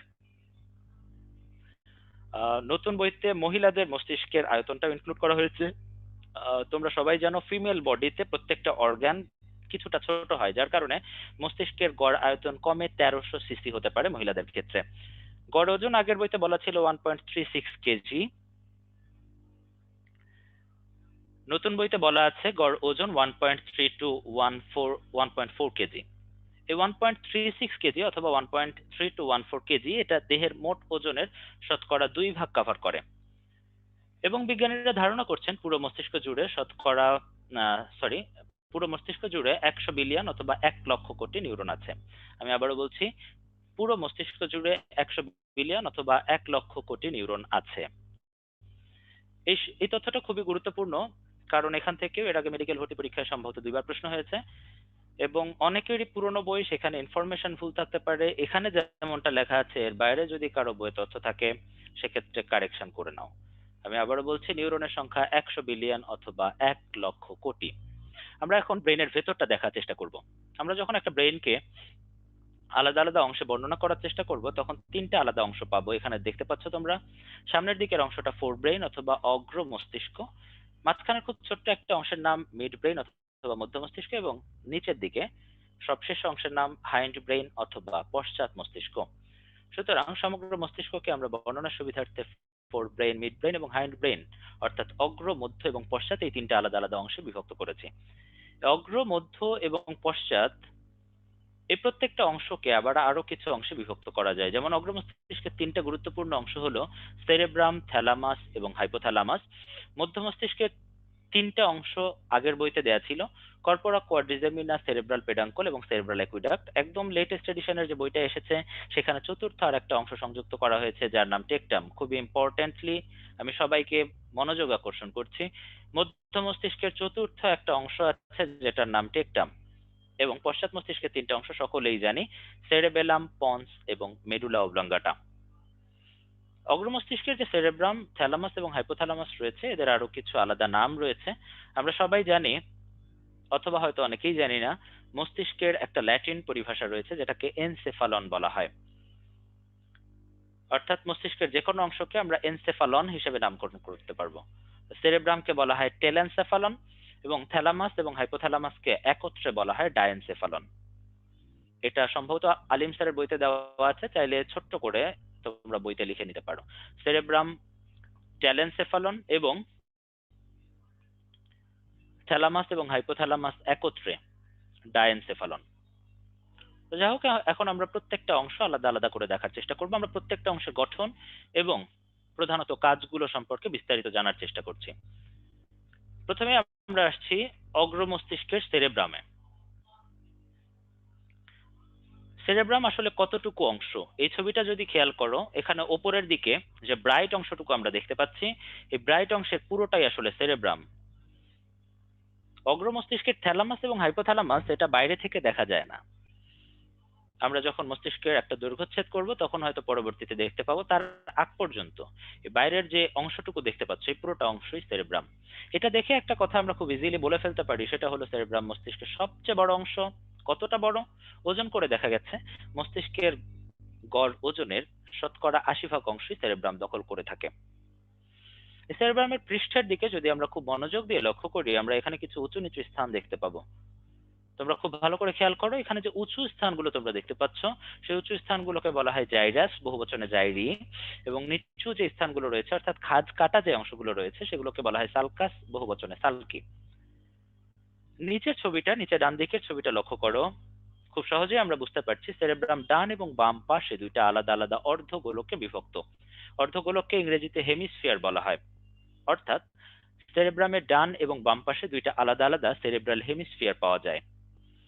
এই দুইটা হেমিস্ফিয়ার আবার পরস্পরের সাথে একটা নির্দিষ্ট সংযোজক তন্তুর মাধ্যমে সংযুক্ত থাকে। এই তন্তুটাকে বলা হয় কর্পাস ক্যালোসাম। আমি নামটা আবারও বলছি, কর্পাস ক্যালোসাম। কেউ কালোজাম বলে ভুল করো না, এটা কর্পাস ক্যালোসাম।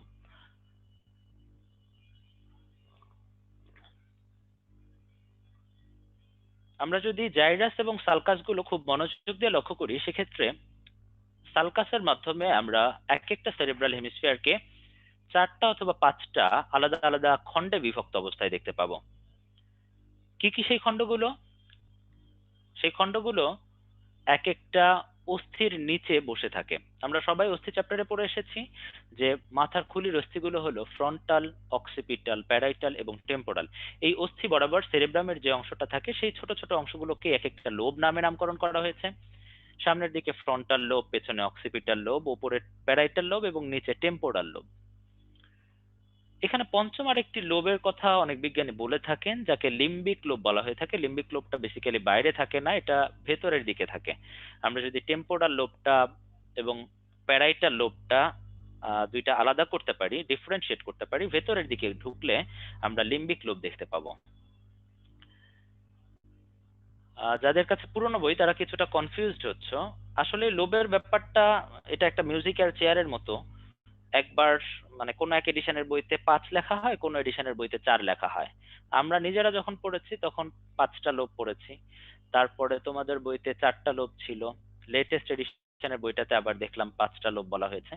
তো প্রশ্ন যেহেতু লেটেস্ট এডিশনের বই থেকে হবে, অবশ্যই তোমরা 5টা লোব হিসেবেই জানবে এবং পঞ্চম লোবটার নাম মনে রাখবে। পঞ্চম লোবটির নাম হলো লিম্বিক লোব। বাইরে থেকে আমরা সেরেব্রামে আর তেমন কিছু দেখতে পাচ্ছি না, আমরা এখন সেরেব্রামের ভেতরটা দেখার চেষ্টা করব। সেরেব্রামকে যদি আমরা সামনে পেছনে দুইটা ভাগে ভাগ করে ফেলি, অর্থাৎ দৈর্ঘ্যচ্ছেদ করে ফেলি, সেক্ষেত্রে সেরেব্রামের বাইরে এবং ভেতরের দিকে দুইটা আলাদা আলাদা গঠন আমরা দেখতে পাবো। আমরা দেখতে পাবো বাইরের দিকের অংশটা গাঢ় ধূসর বর্ণের এবং ভেতরের অংশটা সাদা বর্ণের। গাঢ় ধূসর বর্ণের এই অংশটাকে বলা হয় গ্রে ম্যাটার, ভেতরের সাদা অংশটাকে বলা হয় হোয়াইট ম্যাটার। এখন প্রশ্ন জাগলো, কেন ভেতরের অংশটা সাদা হলো? এটাও তো বাইরের মতো ধূসর হতে পারতো। এখানে কি সাদা রং করা আছে, নাকি চুনকালি করা আছে, নাকি অন্য কিছু? সেটা জানার জন্য আমাদেরকে জানতে হবে গ্রে ম্যাটার এবং হোয়াইট ম্যাটারে আসলে কি থাকে। আমরা আবারও একটু পুরনো পড়া রিকল করে আসি। আমরা একদম শুরুতে যখন নিউরনের গঠন পড়েছিলাম তখন বলেছিলাম একজনের চারপাশের অতিরিক্ত যে আবরণীটি আছে সেটার নাম মায়েলিন আবরণী।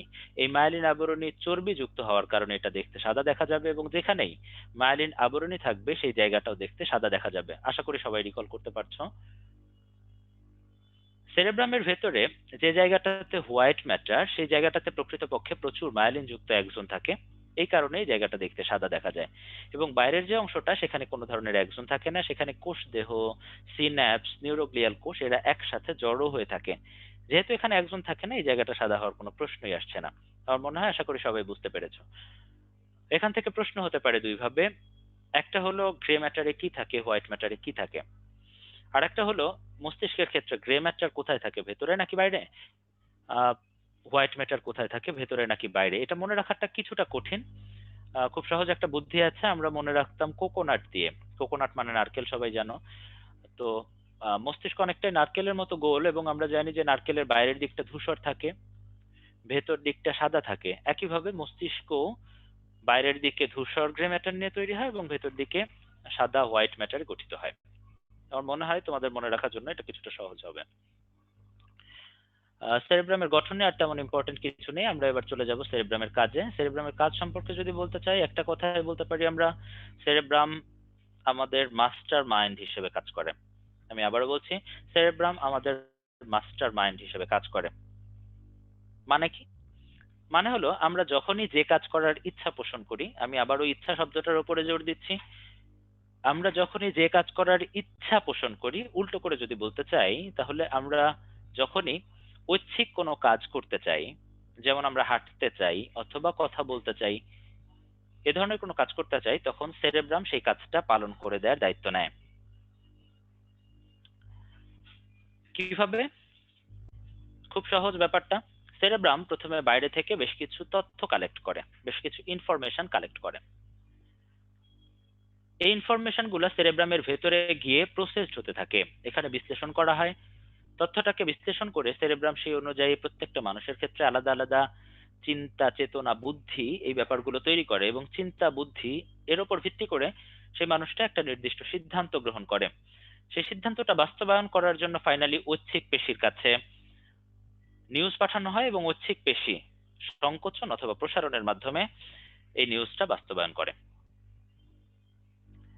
আমি খুব সহজে যদি উদাহরণ দিতে চাই, আবার একদম শুরুর গল্পে চলে যাচ্ছি। পেছনে বাঘ, সামনে বুড়ো দাদু দৌড়াচ্ছেন, কিভাবে সম্ভব হলো? এখানে একটা সাইকেল আছে, কাজের একটা নির্দিষ্ট সাইকেল আছে। সেটা হলো, প্রথমেই বাঘকে দেখার জন্য চোখ ব্যবহার করতে হয়েছে। চোখ বাঘের ছবিটা কালেক্ট করে সেটা আমাদের মস্তিষ্কের সেরেব্রামে পাঠিয়ে দিয়েছে। দ্যাট মিনস মস্তিষ্কের ফার্স্ট কাজ হলো বাইরে থেকে ইনফরমেশন কালেক্ট করা।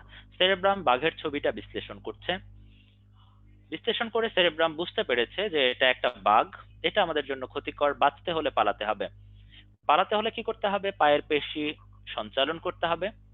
সুতরাং পায়ের পেশির কাছে নির্দেশ পাঠাও। সেরেব্রাম ফাইনালি ঐচ্ছিক পেশির কার্যকলাপ নিয়ন্ত্রণ করলো, এবং ফাইনালি বুড়ো দাদু দৌড়ে পালাতে পারলো। অর্থাৎ আমরা যদি কথায় বলতে চাই, আবারও বলছি, সেরেব্রাম তথ্য অথবা অনুভূতি গ্রহণ করে, সেটাকে বিশ্লেষণ করে চিন্তা বুদ্ধি তৈরি করে, সেই অনুযায়ী সিদ্ধান্ত গ্রহণ করে, এবং ফাইনালি সিদ্ধান্ত বাস্তবায়ন করার জন্য ঐচ্ছিক পেশির কার্যকলাপ নিয়ন্ত্রণ করে। আমি খুবই গুরুত্ব দিচ্ছি এখানে ঐচ্ছিক শব্দটার উপরে, কারণ অনৈচ্ছিক কাজের সাথে সেরেব্রামের কোনো সম্পর্ক নেই। ঐচ্ছিক পেশির কার্যকলাপ নিয়ন্ত্রণ করে সেরেব্রাম। কেমন ঐচ্ছিক পেশি? এই যে আমি কথা বলার জন্য যে পেশি ব্যবহার করছি, এটা একটা ঐচ্ছিক পেশি। আমি দৌড়ানোর জন্য যে পেশি ব্যবহার করব, সেটা একটা ঐচ্ছিক পেশি। এই ধরনের কার্যকলাপগুলো সম্পাদন করার জন্য সেরেব্রাম প্রধান ভূমিকা পালন করে থাকে। আমরা সেরেব্রাম পার হয়ে এবারে অগ্রমস্তিষ্কের দ্বিতীয় অংশে পৌঁছালাম। দ্বিতীয় অংশের নাম থ্যালামাস। থ্যালামাসের গঠন সম্পর্কে খুব বেশি কিছু জানার প্রয়োজন নেই। আমি বলেছিলাম মস্তিষ্ক যখন কাটবো একদম মাঝখান থেকে, তখন থ্যালামাস দেখা যাবে। আশা করি তোমরা থ্যালামাসটা দেখতে পাচ্ছ। থ্যালামাসের গঠন থেকে কিছুই জানতে হবে না, শুধু কাজগুলো জানতে হবে। থ্যালামাসের অনেকগুলো কাজ রয়েছে, মনে রাখাটা বেশ কঠিন। এই জন্য আমি একটা গল্প বলার চেষ্টা করছি। গল্পটা খুব বেশি ভালো কিছু না, তারপরও আশা করি কিছুটা মনে থাকবে। থ্যালামাসের কাজ জানার জন্য আমরা আলমাস সাহেবের কাছে গিয়েছিলাম, কিন্তু আলমাস সাহেব বাসায় ছিলেন না। আলমাস সাহেব তখন টিকিট কিনতে রেল স্টেশনে গিয়েছিলেন। আলমাস সাহেব টিকিট কেনার পরে কি ঘটলো সেটা নিয়ে আমাদের মূল গল্প। আলমাস সাহেব দীর্ঘদিন পর বাড়ি যাবেন, প্রায় 2 বছর 3 বছর তিনি বাড়ি যান না। বাড়ি যাওয়ার জন্য তিনি টিকিট কাটলেন, কিন্তু দুর্ভাগ্যবশত তিনি কোনো বসার সিট পেলেন না। স্ট্যান্ডিং টিকেটে তিনি দাঁড়িয়ে ট্রাভেল করলেন। প্রচন্ড গরম ছিল ট্রেনের ভেতরটায়। প্রচন্ড গরম অনুভূত হতে হতে হতে হতে একসময় আলমাস সাহেব ঘুমিয়ে পড়লেন। দাঁড়িয়ে দাঁড়িয়ে ঘোড়ার মতো ঘুমোচ্ছেন আলমাস সাহেব। একসময় তার বাড়ির কাছের স্টেশনে তিনি চলে আসলেন, কিন্তু তার ঘুম ভাঙেনি। পাশের সহযাত্রী আলমাস সাহেবকে জাগানোর চেষ্টা করলো। কিভাবে জাগানোর চেষ্টা করলো? প্রথমে সহযাত্রীটি আলমাস সাহেবের হাতে টাচ করলো। টাচ করে আলমাস সাহেবকে বলার চেষ্টা করলো স্টেশন এসে গেছে, উঠে পড়ুন। আলমাস সাহেব জাগলেন না। যেহেতু টাচে কাজ হলো না, এবারে সহযাত্রীটি আলমাস সাহেবকে আলতো করে ধাক্কা দিল, অর্থাৎ চাপ দিল। আলমাস সাহেব তাতেও জাগলেন না। ফাইনালি জাগাতে তো হবে, স্টেশন পৌঁছে গেছে। সহযাত্রীটি এবারে আলমাস সাহেবকে জোরে করে একটা চিমটি কাটলো। আলমাস সাহেব হঠাৎ করে জেগে উঠলেন। হঠাৎ করে জেগে উঠে তার প্রচন্ড রাগ হলো। কেন একজন অপরিচিত মানুষ তাকে চিমটি কাটবে?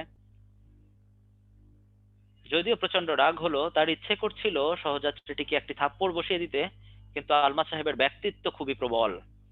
খুবই প্রবল ব্যক্তিত্ব সম্পন্ন হওয়ার কারণে আলমাস সাহেব পাশের সহযাত্রীটিকে কিছুই বললেন না। স্টেশন থেকে নামলেন।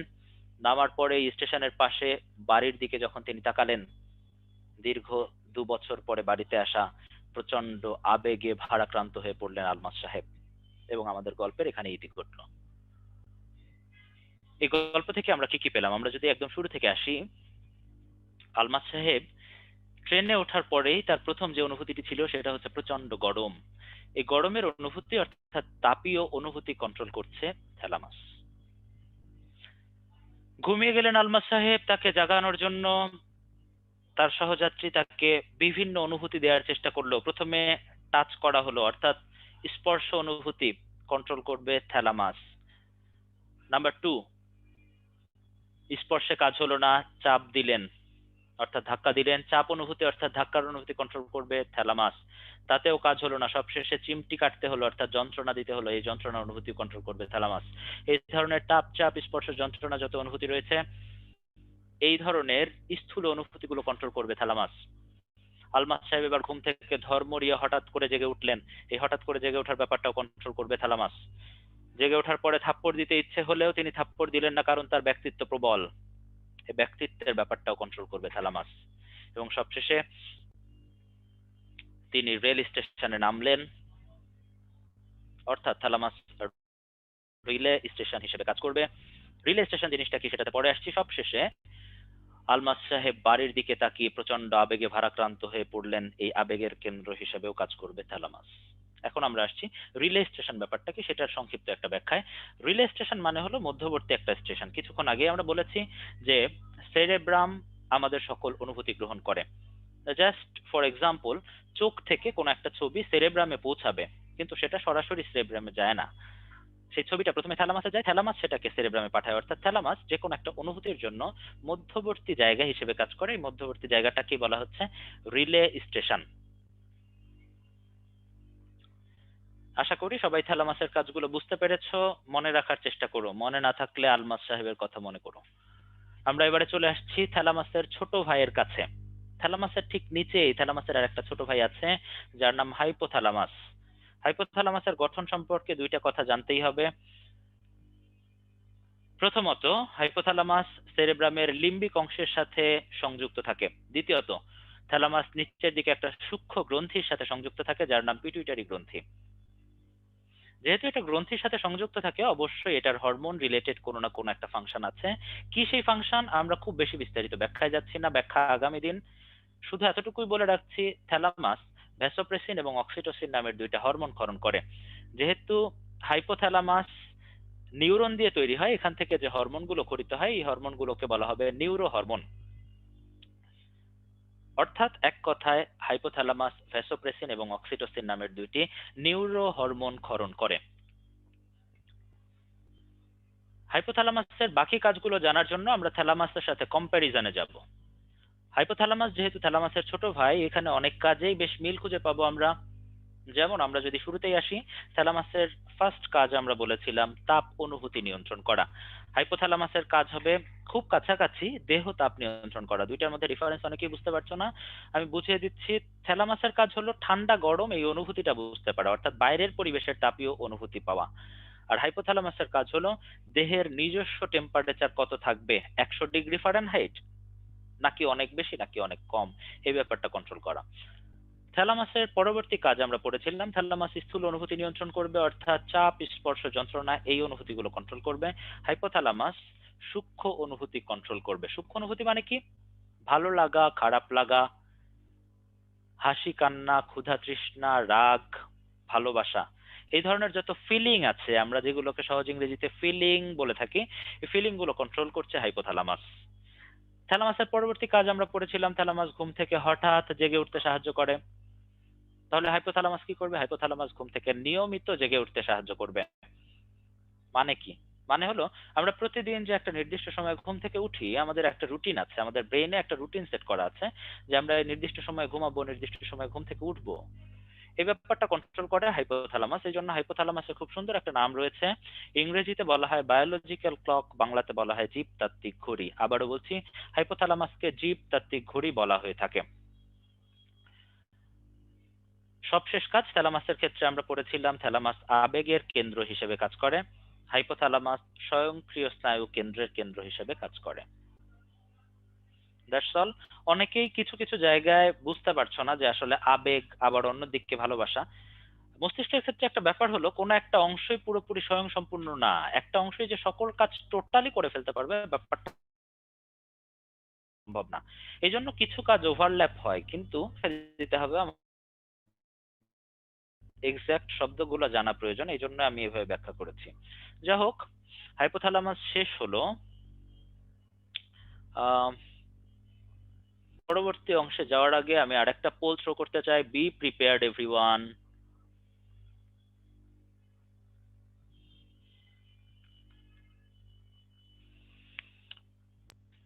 পোল লঞ্চ করা হয়েছে, 20 সেকেন্ড চলবে, দ্রুত আনসার করো।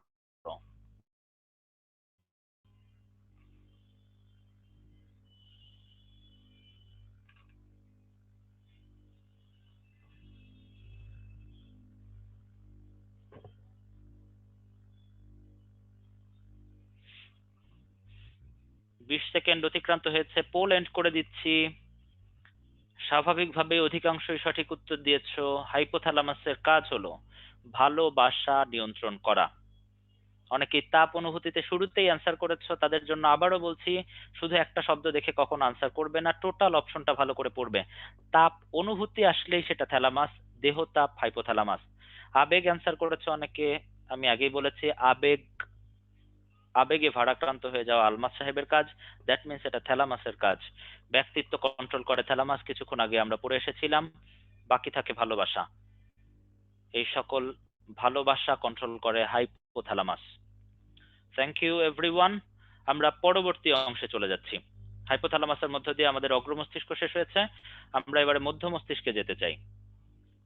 মধ্য মস্তিষ্ক খুবই ছোট্ট একটা অংশ, দেখো ছবিতে সবুজ চিহ্নিত করা আছে, খুবই ছোট্ট অংশ, এটার নামে মধ্য মস্তিষ্ক। এই মধ্য মস্তিষ্কের গঠন সম্পর্কে কিছুই জানতে হবে না, আমরা এতটুকু শুরুতেই জেনে এসেছি। এখানে চারটা অংশ আছে, tectum, corpora, quadrigemina, cerebral peduncle, cerebral aqueduct. আমরা শুধুমাত্র মধ্য মস্তিষ্কের কাজটা জানার চেষ্টা করব। মধ্য মস্তিষ্কের কাজ হলো আমাদের দর্শন এবং শ্রবণ এই দুই তথ্যের মধ্যে সমন্বয় ঘটানো। আমরা সবাই জানি যে আমরা দেখি চোখ দিয়ে কিন্তু শুনি কান দিয়ে। চোখ এবং কানের মধ্যে সরাসরি কোনো সংযোগ নেই। আমরা যে বস্তুটা দেখছি সেটাই যে শুনছি এমন কোনো গ্যারান্টি তো আমরা দিতে পারছি না। এই গ্যারান্টি দিচ্ছে আমাদেরকে মধ্য মস্তিষ্ক। মধ্য মস্তিষ্ক যে কোনো একটা ছবি, দ্যাট মিনস যে কোনো একটা দৃশ্য এবং সেই সাথে সেটার শব্দ, এই দুইটাকে একসাথে কম্বাইন করে সেরেব্রামে পাঠায়। এই জন্য আমরা বলি মধ্য মস্তিষ্ক দর্শন এবং শ্রবণ এই দুই তথ্যের মধ্যে সমন্বয় ঘটায়। মধ্য মস্তিষ্ক পেরিয়ে আমরা চলে এসেছি মস্তিষ্কের শেষ অংশ, পশ্চাৎ মস্তিষ্কে। পশ্চাৎ মস্তিষ্ক একদম শেষ অংশ, সবাই দেখতে পাচ্ছ এখানে তিনটি অংশ রয়েছে। পেছনের অংশটা সেরেবেলাম, সেরেবেলামের সামনে পন্স এবং সবার নিচে মস্তিষ্কের সর্বশেষ অংশ, যার পর থেকে স্পাইনাল কর্ড অর্থাৎ সুষুম্না কাণ্ড শুরু হয়েছে সেই অংশটার নাম মেডুলা। আমরা প্রথমে আসছি সেরেবেলামে। সেরেবেলাম নামটাতে অনেকেই সেরেব্রামের সাথে মিল খুঁজে পাচ্ছ। প্রকৃতপক্ষে এটা সেরেব্রামের সাথে অনেক মিল আছে, গঠন কাজ সবকিছুতেই সেরেব্রামের সাথে মিল। কেমন মিল? আমরা সেরেব্রামটা আরেকবার রিকল করছি। সেরেব্রাম পুরো মস্তিষ্কের সবচেয়ে বড় অংশ, বিপরীত দিকে সেরেবেলাম পশ্চাৎ মস্তিষ্কের সবচেয়ে বড় অংশ। কতটুকু বড়? খুব বেশি বড় না, দেখা গেছে সেরেবেলামের গড় ওজন মাত্র 150 গ্রাম, কিন্তু এটা পশ্চাৎ মস্তিষ্কের সবচেয়ে বড় অংশ। সেরেব্রামের ক্ষেত্রে আমরা দেখিয়েছিলাম এখানে ডান এবং বাম পাশে দুইটা আলাদা হেমিস্ফিয়ার ছিল। ঠিক একইভাবে সেরেবেলামের ক্ষেত্রেও ডান এবং বাম দুই পাশে দুইটা আলাদা হেমিস্ফিয়ার থাকবে। সেরেব্রামের দুইটা হেমিস্ফিয়ারের সংযোজক টিস্যু ছিল কর্পাস ক্যালোসাম। একইভাবে সেরেবেলামের দুইটা হেমিস্ফিয়ারের মধ্যে একটা সংযোজক থাকবে, এটার নাম হবে এবারে ভার্মিস। সেরেব্রামকে আমরা যখন কেটেছিলাম ভেতরে হোয়াইট ম্যাটার বাইরে গ্রে ম্যাটার পেয়েছিলাম, এখানেও একইভাবে যদি কাটা হয় ভেতরের দিকে হোয়াইট ম্যাটার পাওয়া যাবে, বাইরের দিকে গ্রে ম্যাটার পাওয়া যাবে। কাজ কি করবে? কাজেও সেরেব্রামের সাথে যথেষ্ট মিল আছে, কিন্তু এই মিল থাকাটাই আমাদের জন্য খুব বেশি সমস্যা হয়ে দাঁড়ায়, কারণ যেখানেই মিল থাকে সেখানেই কনফিউশন। আমরা আরেকবার সেরেব্রামের কাজটা রিকল করছি। সেরেব্রামের সবচেয়ে গুরুত্বপূর্ণ কাজ আমি বলেছিলাম ঐচ্ছিক পেশির কার্যকলাপ নিয়ন্ত্রণ করা। আমি আবারও রিপিট করছি, কার্যকলাপ। অন্যদিকে সেরেবেলামের সবচেয়ে গুরুত্বপূর্ণ কাজ হলো ঐচ্ছিক পেশির পেশি টান নিয়ন্ত্রণ করা। দ্যাট মিনস এক একটা পেশির যে মাসেল স্ট্রেংথ থাকে, যেটাকে আমরা মাসেল টোন বলে থাকি, মাসেল টোন অথবা পেশি টান কন্ট্রোল করছে সেরেবেলাম। কিন্তু পুরো পেশিটার কার্যকলাপ, অর্থাৎ এটা সংকুচিত হবে নাকি প্রসারিত হবে, এতটুকু কন্ট্রোল করছে সেরেব্রাম। যেহেতু সেরেবেলাম পেশি টান নিয়ন্ত্রণ করছে, সুতরাং এটা আমাদেরকে স্টিডি রাখবে, সোজা রাখবে। অর্থাৎ সেরেবেলাম আমাদের ভারসাম্য রক্ষা করবে। এই ভারসাম্য শব্দটা খুবই গুরুত্বপূর্ণ, কারণ এটা এর আগে মেডিকেল ভর্তি পরীক্ষায় 2বার অলরেডি এসেছে, ভবিষ্যতে আসার সম্ভাবনা খুবই প্রবল। ভারসাম্য রক্ষা করে মস্তিষ্কের কোন অংশ? খুবই সহজ উত্তর, দি সেরেবেলাম। সেরেবেলামের কাজ মনে রাখার জন্য ডাইজেস্টে নেমোনিক অথবা ছন্দ আছে, আমি আর ছন্দ বলছি না। আমার মনে হয় যে লজিক্যালি চিন্তা করলে সেরেবেলামের কাজটা যথেষ্ট সহজ। সেরেব্রাম বনাম সেরেবেলাম আমরা একবার বলে এসেছি, আরেকবার আমি সবাইকে স্মরণ করিয়ে দিচ্ছি। সেরেব্রাম ঐচ্ছিক পেশির কার্যকলাপ নিয়ন্ত্রণ করে, বিপরীত দিকে সেরেবেলাম ঐচ্ছিক পেশির পেশি টান নিয়ন্ত্রণ করে থাকে। আমরা এবারে চলে যাচ্ছি মস্তিষ্কের সবশেষ অংশ মেডুলা অবলঙ্গাটাতে। মেডুলা অবলঙ্গাটা মস্তিষ্কের একদম শেষ অংশ, এরপর থেকে এই সুষুম্না কাণ্ড শুরু হয়েছে। এটারও গঠন খুব বেশি গুরুত্বপূর্ণ কিছু না, কাজ প্রয়োজন পড়বে। মেডুলা অবলঙ্গাটার কাজ সম্পর্কে বলতে গেলে এক শব্দে একটা কথা বলা যায়, সেটা হলো মেডুলা অবলঙ্গাটা আমাদের শরীরে সকল স্বয়ংক্রিয় কার্যকলাপ নিয়ন্ত্রণ করে থাকে। অর্থাৎ যেটা আমরা ইচ্ছা করে করি না, সাবকনশাসলি অথবা আনকনশাসলি ঘটে থাকে, সেটা কন্ট্রোল করছে মেডুলা অবলঙ্গাটা। কি কেমন কি কাজ রয়েছে? আমরা যদি খাবারের ক্ষেত্রে কল্পনা করি, খাবার গিলে ফেলার যে লাস্ট স্টেজ, সেটা আমাদের ইচ্ছার বাইরে স্বয়ংক্রিয়ভাবে ঘটে থাকে। তারপরে পুরো খাদ্যনালীর মধ্যে খাবারের চলাচল এবং সবশেষে মলমূত্র ত্যাগ, এসব কিছুই আমাদের ইচ্ছার বাইরে স্বয়ংক্রিয়ভাবে চলে। সুতরাং এগুলো সবই মেডুলা অবলঙ্গাটা নিয়ন্ত্রণ করবে। আমরা যদি রক্ত সংবহন তন্ত্রের দিকে তাকাই, তাহলে হার্টবিট করছে স্বয়ংক্রিয়ভাবে, রক্তনালী সংকোচন প্রসারণ হচ্ছে স্বয়ংক্রিয়ভাবে, রক্তচাপ বাড়ছে কমছে স্বয়ংক্রিয়ভাবে, সুতরাং সব মেডুলা নিয়ন্ত্রণ করছে। শ্বসন অর্থাৎ ফুসফুস সংকুচিত প্রসারিত হচ্ছে, মেডুলা নিয়ন্ত্রণ করছে। এবং আমাদের ইচ্ছার বাইরে হাঁচি কাশি বমি যখন ঘটছে, সেটাও স্বয়ংক্রিয়ভাবে ঘটছে। তাহলে সহজ কথায় আমাদের যত স্বয়ংক্রিয় কার্যকলাপ আছে সেটাই মেডুলা নিয়ন্ত্রণ করছে। এতটুকুর পরেও যদি কারো কাছে কঠিন হয়ে যায়, তার জন্য আরেকটা সহজ ট্রিক্স বলে দিই। আমাদের বডির মিড লাইনে যা কিছু অ্যাক্টিভিটি আছে, এইসব অ্যাক্টিভিটি কন্ট্রোল করছে medulla অবলঙ্গাটা। Just mid line activity চিন্তা করো, খাবার গিলে ফেলা, পেরিস্টালসিস, মলমূত্র ত্যাগ, হার্ট বিটিং, শ্বসন, হাঁচি কাশি বমি, স্বাভাবিকভাবে সবই মিড লাইন অ্যাক্টিভিটি, সুতরাং সব কন্ট্রোল করছে মেডুলা অবলঙ্গাটা। তবে এখানে খুব খুব খুব গুরুত্বপূর্ণ একটা তথ্যের দিকে সবার নজর আকর্ষণ করছি, সেটা হলো যদিও শ্বসন নিয়ন্ত্রণ করে থাকে মেডুলা অবলঙ্গাটা, অর্থাৎ ফুসফুসের সংকোচন প্রসারণের ব্যাপারটা মেডুলাই নিয়ন্ত্রণ করে, কিন্তু শ্বসন কতবার ঘটবে প্রতি মিনিটে, এই শ্বাসক্রিয়ার হারটা নিয়ন্ত্রণ করে থাকে পন্স। পন্সের যতগুলো কাজ রয়েছে তার মধ্যে সবচেয়ে গুরুত্বপূর্ণ এটাই যে পন্স স্বাভাবিক শ্বাসক্রিয়ার হার নিয়ন্ত্রণ করে থাকে।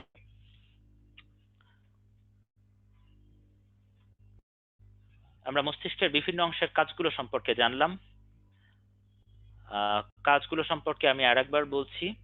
এই পুরো চ্যাপ্টারের মধ্যে দুইটা পার্ট খুব বেশি ইম্পর্টেন্ট, তার মধ্যে একটা মস্তিষ্কের বিভিন্ন অংশের কাজ, আর একটা আমরা কিছুক্ষণ পরে পড়বো করোটিক স্নায়ু। এই কাজগুলো থেকে বিভিন্ন সময় বিভিন্ন প্যাটার্নে কোশ্চেন করা হয়। আমি কিছু হিন্ট দেওয়ার চেষ্টা করেছি, নেক্সট কুইজে বোধহয় আরো কিছু হিন্ট দিব। এই কাজগুলো সবাই যে যেভাবে পারো মুখস্থ করে হোক, ছন্দ দিয়ে হোক, ট্রিক্স দিয়ে হোক, গল্প দিয়ে হোক, যেভাবেই হোক মনে রাখার চেষ্টা করো। যাই হোক, আমরা পরবর্তী অংশে যাচ্ছি। আমরা এতক্ষণ ধরে অগ্র, মধ্য এবং পশ্চাৎ তিনটা অংশ সম্পর্কে আলোচনা করলাম। এই অগ্র, মধ্য এবং পশ্চাৎ মস্তিষ্কের বাইরেও মস্তিষ্কে আরো বেশ কিছু জায়গা আছে, যে জায়গাগুলো বেসিক্যালি খালি থাকে। খালি থাকে মানে এখানে কোনো ধরনের নিউরন থাকে না। তাহলে কি থাকে? এই খালি জায়গাগুলোতে বেশ কিছু তরল পদার্থ দিয়ে ভর্তি থাকে। মস্তিষ্কের এই তরল পদার্থ দ্বারা পূর্ণ জায়গাগুলোকে ইংরেজিতে বলা হয় ভেন্ট্রিকল, বাংলা ভাষায় বলা হয় গহ্বর অথবা প্রকোষ্ঠ। তোমরা খুব সহজেই ছবিটা দেখতে পাচ্ছ, ডানের ছবিটা দেখলেই চলবে। দেখো, ডান সেরেব্রামের ভেতরে এখানে একটা ভেন্ট্রিকল দেখা যাচ্ছে, বাম সেরেব্রামের ভেতরে একটা ভেন্ট্রিকল দেখা যাচ্ছে। দুই সেরেব্রামের মাঝখানে এখানে আমার লেজার পয়েন্টারটা যেখানে আছে সেখানে একটা ছোট্ট গহ্বর দেখতে পাচ্ছি, এবং শেষে সবার নিচে পশ্চাৎ মস্তিষ্কে আর একটা গহ্বর দেখা যাচ্ছে। এই গহ্বরগুলো প্রত্যেকটা আবার প্রত্যেকটার সাথে ইন্টার কানেক্টেড, একটা আরেকটার সাথে সংযুক্ত থাকে। দেখো খুব ভালো করে লক্ষ্য করে, প্রথম এবং দ্বিতীয় অর্থাৎ ডান পাশ এবং বাম পাশের সেরেব্রামের যে দুইটা ভেন্ট্রিকল, তারা মাঝখানের তৃতীয় ভেন্ট্রিকলের সাথে খুব সরু একটা ছিদ্রপথে সংযোগ রক্ষা করেছে। এই সরু ছিদ্রপথটাকে বলা হয় ভেন্ট্রিকুলার ফোরামেন। আর একটু নিচে আসছো, এই তো তৃতীয় ভেন্ট্রিকল, তৃতীয় ভেন্ট্রিকল থেকে নিচের দিকে এটা চতুর্থ ভেন্ট্রিকল। তার মাঝখানে যে সরু নালীটা দেখতে পাচ্ছ, that is called cerebral aqueduct, যেটা আমরা কিছুক্ষণ আগে পড়েছিলাম মধ্য মস্তিষ্কের একটা অংশ। তাহলে মধ্য মস্তিষ্কের সেরেব্রাল অ্যাকুইডাক্ট তৃতীয় এবং চতুর্থ ভেন্ট্রিকলের মধ্যে সংযোগ রক্ষা করে। তথ্যগুলো আরেকবার সামারাইজেশন করে দেয়া আছে, চাইলে খুব অল্প সময়ে আরেকবার দেখে নাও। প্রথম এবং দ্বিতীয় ভেন্ট্রিকল যেহেতু দুই পাশের সেরেব্রামে থাকে, এই জন্য এদেরকে পার্শ্বীয় ভেন্ট্রিকল বলা হয়। থার্ড ভেন্ট্রিকল হাইপোথ্যালামাসে, ফোর্থ ভেন্ট্রিকল পশ্চাৎ মস্তিষ্কে থাকে।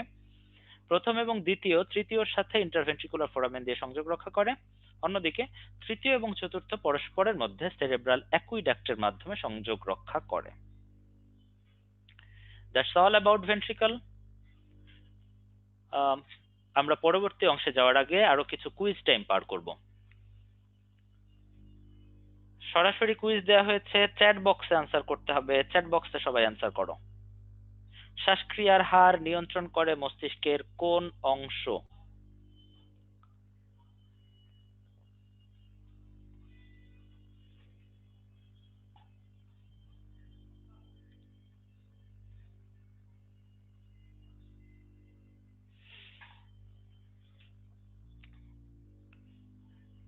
আনসার টাইম শেষ। সবাই দেখতে পাচ্ছি সঠিক অ্যান্সার করেছো, শ্বাসক্রিয়ার হার নিয়ন্ত্রণ করে। Answer C, ponds.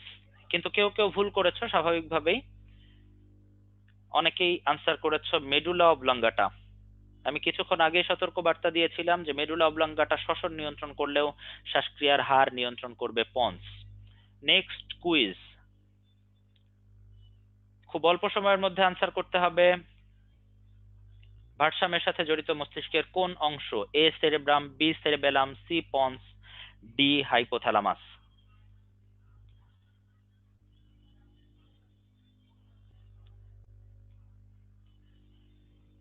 অধিকাংশই সঠিক উত্তর দিয়েছো এবারেও।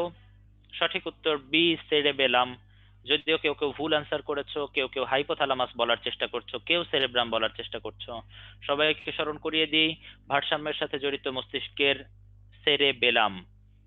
এবং তথ্যটি খুবই গুরুত্বপূর্ণ, কোনো এক বছর মেডিকেল ভর্তি পরীক্ষা এসেছিল, ভবিষ্যতে আসতে পারে। যাই হোক, আমরা আমাদের আজকে লেকচারের প্রথম অংশ শেষ করলাম। করটিক স্নায়ু খুবই গুরুত্বপূর্ণ একটা পার্ট। সেখানে যাওয়ার আগে আমি 2 মিনিট সময় দিচ্ছি চ্যাট বক্সে। খুব ছোট ছোট কোনো প্রশ্ন যদি থাকে সেগুলো করতে পারো। খুব বেশি ব্যাখ্যামূলক প্রশ্ন আমি এই মুহূর্তে নিতে পারছি না। যদি ছোট কোনো প্রশ্ন থাকে করতে পারো। Just 2 minute for ice breaking session. কোনো প্রশ্ন থাকলে করতে পারো।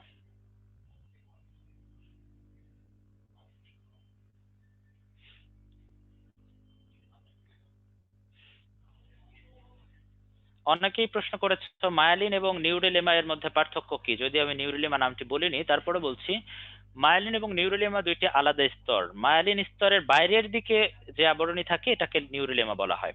সাধারণত মায়ালিনের চর্বি দিয়ে আবৃত থাকার পরে তার বাইরেও আরেকটা অতিরিক্ত আবরণী থাকে, যেটা প্রকৃতপক্ষে কোনো একটা কোষের কোষ ঝিল্লি। আমরা কিছুক্ষণ আগে জেনেছিলাম যে অলিগোডেন্ড্রোসাইট যে কোষগুলো, সেগুলো মায়ালিন আবরণী তৈরি করে। তো ভেতরের চর্বিটা মায়ালিন আবরণী তৈরি করছে এবং বাইরের দিকে অলিগোডেন্ড্রোসাইটের কোষ ঝিল্লি যেটা, সেটা বাইরের দিকে নিউরিলেমা আবরণ তৈরি করছে। ব্রেন স্টেম সম্পর্কে অনেকে জানতে চেয়েছো, খুবই ভালো প্রশ্ন। আমাদের মধ্য মস্তিষ্ক এবং পশ্চাৎ মস্তিষ্ককে একসাথে সমন্বিতভাবে ব্রেন স্টেম বলা হয়। এখন আশা করি ব্রেন স্টেমের কাজ সম্পর্কে তোমরা বুঝতে পেরেছো।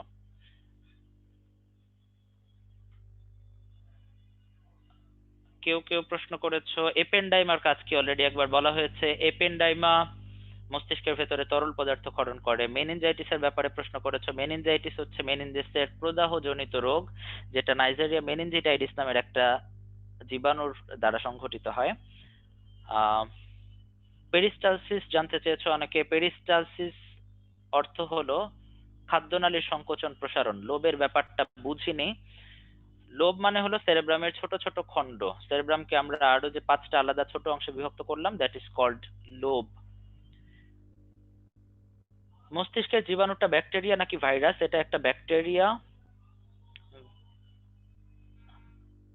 ভেন্ট্রিকল, করোটিক ভেন্ট্রিকলটা ক্লিয়ার হলো না। করোটিক ভেন্ট্রিকল বলে আমি কিছু বলিনি, এটা ভেন্ট্রিকলস অফ ব্রেইন বলা হয়। করোটিক ভেন্ট্রিকল টার্মটা আসলে শুদ্ধ না।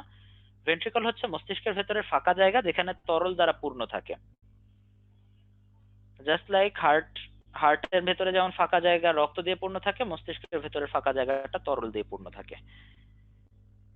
এই তরলটার খুব সুন্দর একটা নাম আছে, সেরিব্রো স্পাইনাল ফ্লুইড। এই সেরিব্রো স্পাইনাল ফ্লুইড সম্পর্কে ডাইজেস্টে তোমরা জানতে পারবে। ডাইজেস্টের সম্ভবত 145 পৃষ্ঠাতে এ সম্পর্কে ব্যাখ্যা করা আছে।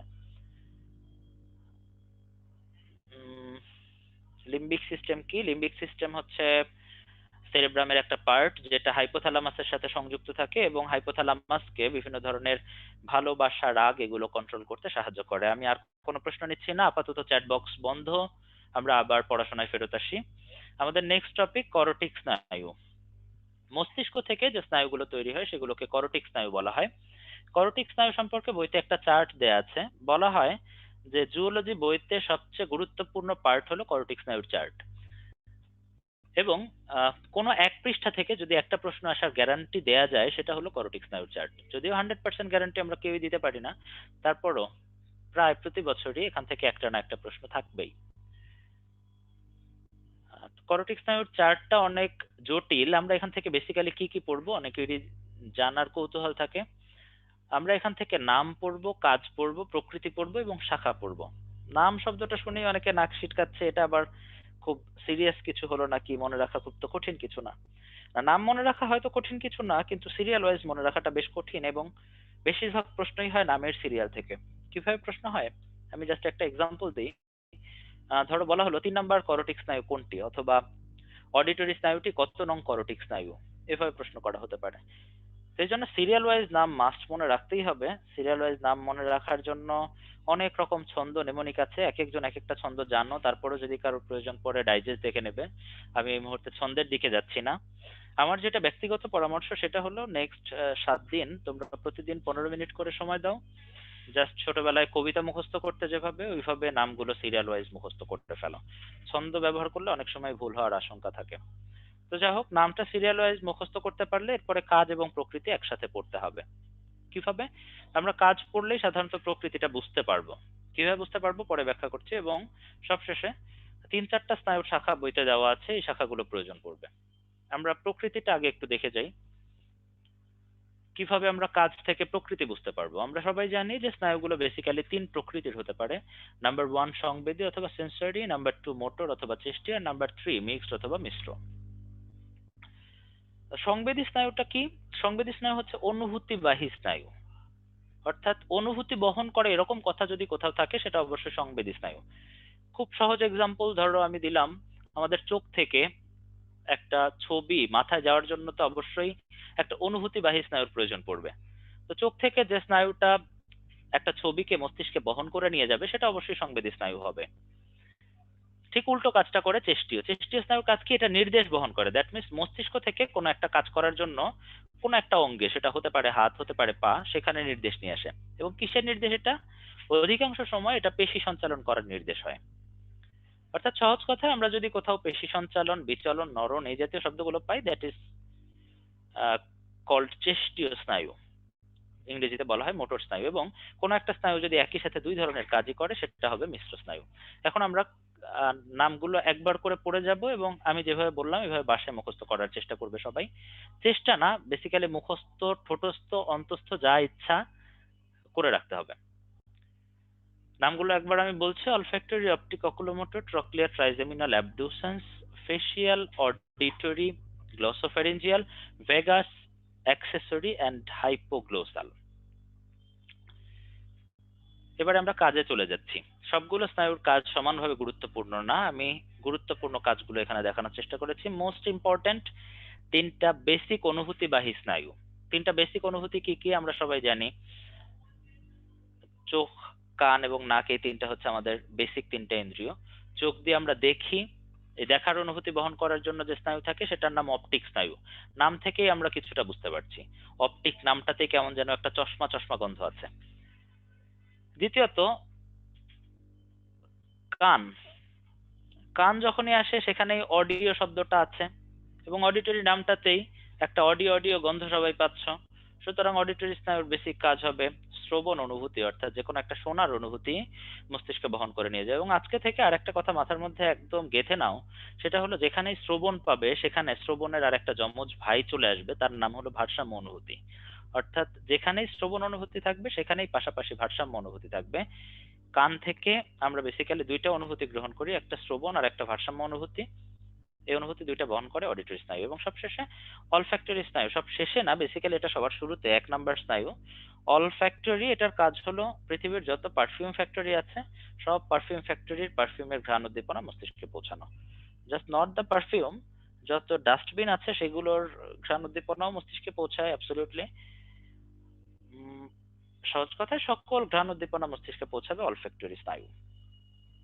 এই তিনটা সবচেয়ে গুরুত্বপূর্ণ, এবং তিনটাই যেহেতু অনুভূতি বহন করছে, এই তিনটা একদম কোর, পিওর সেন্সরি স্নায়ু।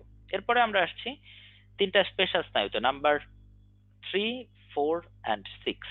এই তিনটা যমজ ভাই।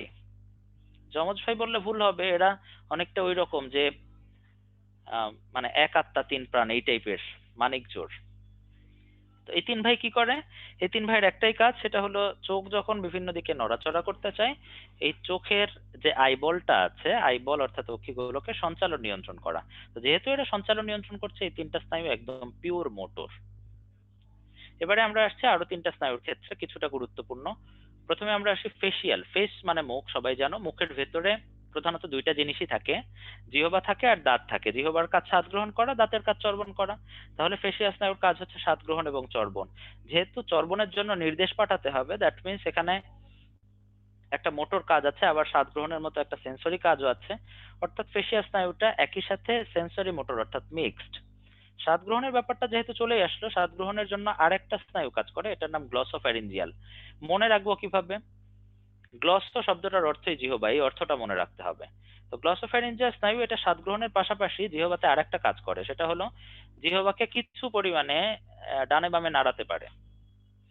অর্থাৎ জিহ্বার নড়াচড়ার ক্ষেত্রে কিছুটা ভূমিকা রাখে। তো এখানেও যেহেতু একই সাথে স্বাদ গ্রহণ আবার সঞ্চালন, অর্থাৎ সেন্সরি মোটর দুইটা কাজই আছে, সুতরাং গ্লসোফ্যারিঞ্জিয়াল স্নায়ু একই সাথে সেন্সরি অ্যান্ড মোটর, অর্থাৎ মিক্সড স্নায়ু। জিহ্বা সঞ্চালনে কিছুটা কাজ করে গ্লসোফ্যারিঞ্জিয়াল। তাহলে প্রধান কাজ কে করে? প্রধান কাজ কে করে? এই যে আরেকটা গ্লোসা আছে দেখো, সেটা হচ্ছে হাইপোগ্লোসাল। হাইপোগ্লোসাল এটার কাজই হলো জিহ্বা সঞ্চালন করা। এ স্বাদ গ্রহণের ধারে পাশেও যায় না, শুধু জিহ্বা সঞ্চালনেই ব্যস্ত থাকে। এবং লাস্ট আর একটা স্নায়ুর কাজ খুব বেশি গুরুত্বপূর্ণ না, তারপরও ইনক্লুড করেছি আমি, অ্যাক্সেসরি স্নায়ু, মাথা এবং কাঁধের সঞ্চালন নিয়ন্ত্রণ করে। আবারও যেহেতু সঞ্চালন শব্দটা এসেছে, দ্যাট মিনস এটা একটা পিওর মোটর স্নায়ু। তো অনেকটাই প্যাচ লেগে যাচ্ছে, কোনোটা সেন্সরি, কোনোটা মোটর, কোনোটা স্বাদ গ্রহণ, কোনোটা জিহ্বা সঞ্চালন। আমার মনে হয় এরকম করে ইনফরমেশন গুলো যদি একসাথে কম্পাইল করে পড়ো তাহলে তোমাদের জন্য সহজ হবে। দেখো এখানে আমি খুব ইম্পর্টেন্ট ইনফরমেশন গুলো কম্পাইল করে দেওয়ার চেষ্টা করেছি। পিওর সেন্সরি স্নায়ু আছে তিনটা, নাম্বার 1, 2 and 8, অর্থাৎ olfactory, optic and auditory. Pure motor আছে 5টা স্নায়ু, নাম্বার 3, 4, 6, 11, 12, অর্থাৎ অকুলোমোটর, ট্রক্লিয়ার, অ্যাবডুসেন্স, অ্যাক্সেসরি এবং হাইপোগ্লোসাল। আইবল মুভমেন্ট অর্থাৎ অক্ষিগোলকের সঞ্চালন নিয়ন্ত্রণ করে প্রধানত তিনটা স্নায়ু, নাম্বার 3, 4 and 6, অর্থাৎ অকুলোমোটর, ট্রক্লিয়ার অ্যান্ড অ্যাবডুসেন্স। এখানে দুইটা শব্দ লিখে রাখবে, দেখো লাল কালিতে আমি লিখে রেখেছি SO4 LR6। মানে জানতে চাইও না, আল্লাহর ওয়াস্তে আগামী দিন ব্যাখ্যা করব। স্বাদ গ্রহণ এবং জিহ্বা চালনার মধ্যে একটা কনফ্লিক্ট আমরা আগের পেজে দেখেছিলাম, আমরা এখানে একসাথে কম্পাইল করে দিয়েছি। স্বাদ গ্রহণে দুইটা স্নায়ু কাজ করে, ফেসিয়াল, গ্লসোফ্যারিঞ্জিয়াল। আবার জিহ্বা চালনাতেও দুইটা স্নায়ু একসাথে কাজ করে, হাইপোগ্লোসাল এবং গ্লসোফ্যারিঞ্জিয়াল। তো আমার মনে হয় এই পৃষ্ঠাটা একটা স্ক্রিনশট নিয়ে রাখতে পারো, অথবা বাসায় নিজেরা এভাবে কম্পাইল করে পড়তে পারো। That's all about cranial nerves. তবে একটা জিনিস এখনো বাকি রয়ে গেছে, সেটা হলো শাখা। শাখাটা বেশ গুরুত্বপূর্ণ। এখানে বইতে বোধহয় 3টা স্নায়ুর শাখা দেওয়া আছে তোমাদের বইতে। এর মানে এই না যে অন্যান্য স্নায়ুগুলোর কোনো শাখা নেই, অন্যান্য স্নায়ুর শাখাও আছে, তোমাদের বইতে দেওয়া নাই। তো প্রথমে আমরা আসছি ট্রাইজেমিনাল স্নায়ুতে, maxillary, ophthalmic and mandibular.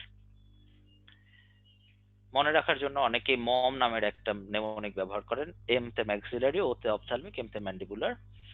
Second যেটা শাখা দেওয়া আছে সেটা হলো ফেসিয়াল, প্যালাটাইন অ্যান্ড হায়োম্যান্ডিবুলার। খুব বেশি গুরুত্বপূর্ণ না, কিন্তু গুরুত্বটা এখানে, সেটা হলো ট্রাইজেমিনালের একটা শাখা আছে ম্যান্ডিবুলার, ফেসিয়ালের একটা শাখা আছে হায়োম্যান্ডিবুলার। এই জায়গাটাতে একটা কনফ্লিক্ট হতে পারে, খুব গুরুত্ব সহকারে পড়তে হবে।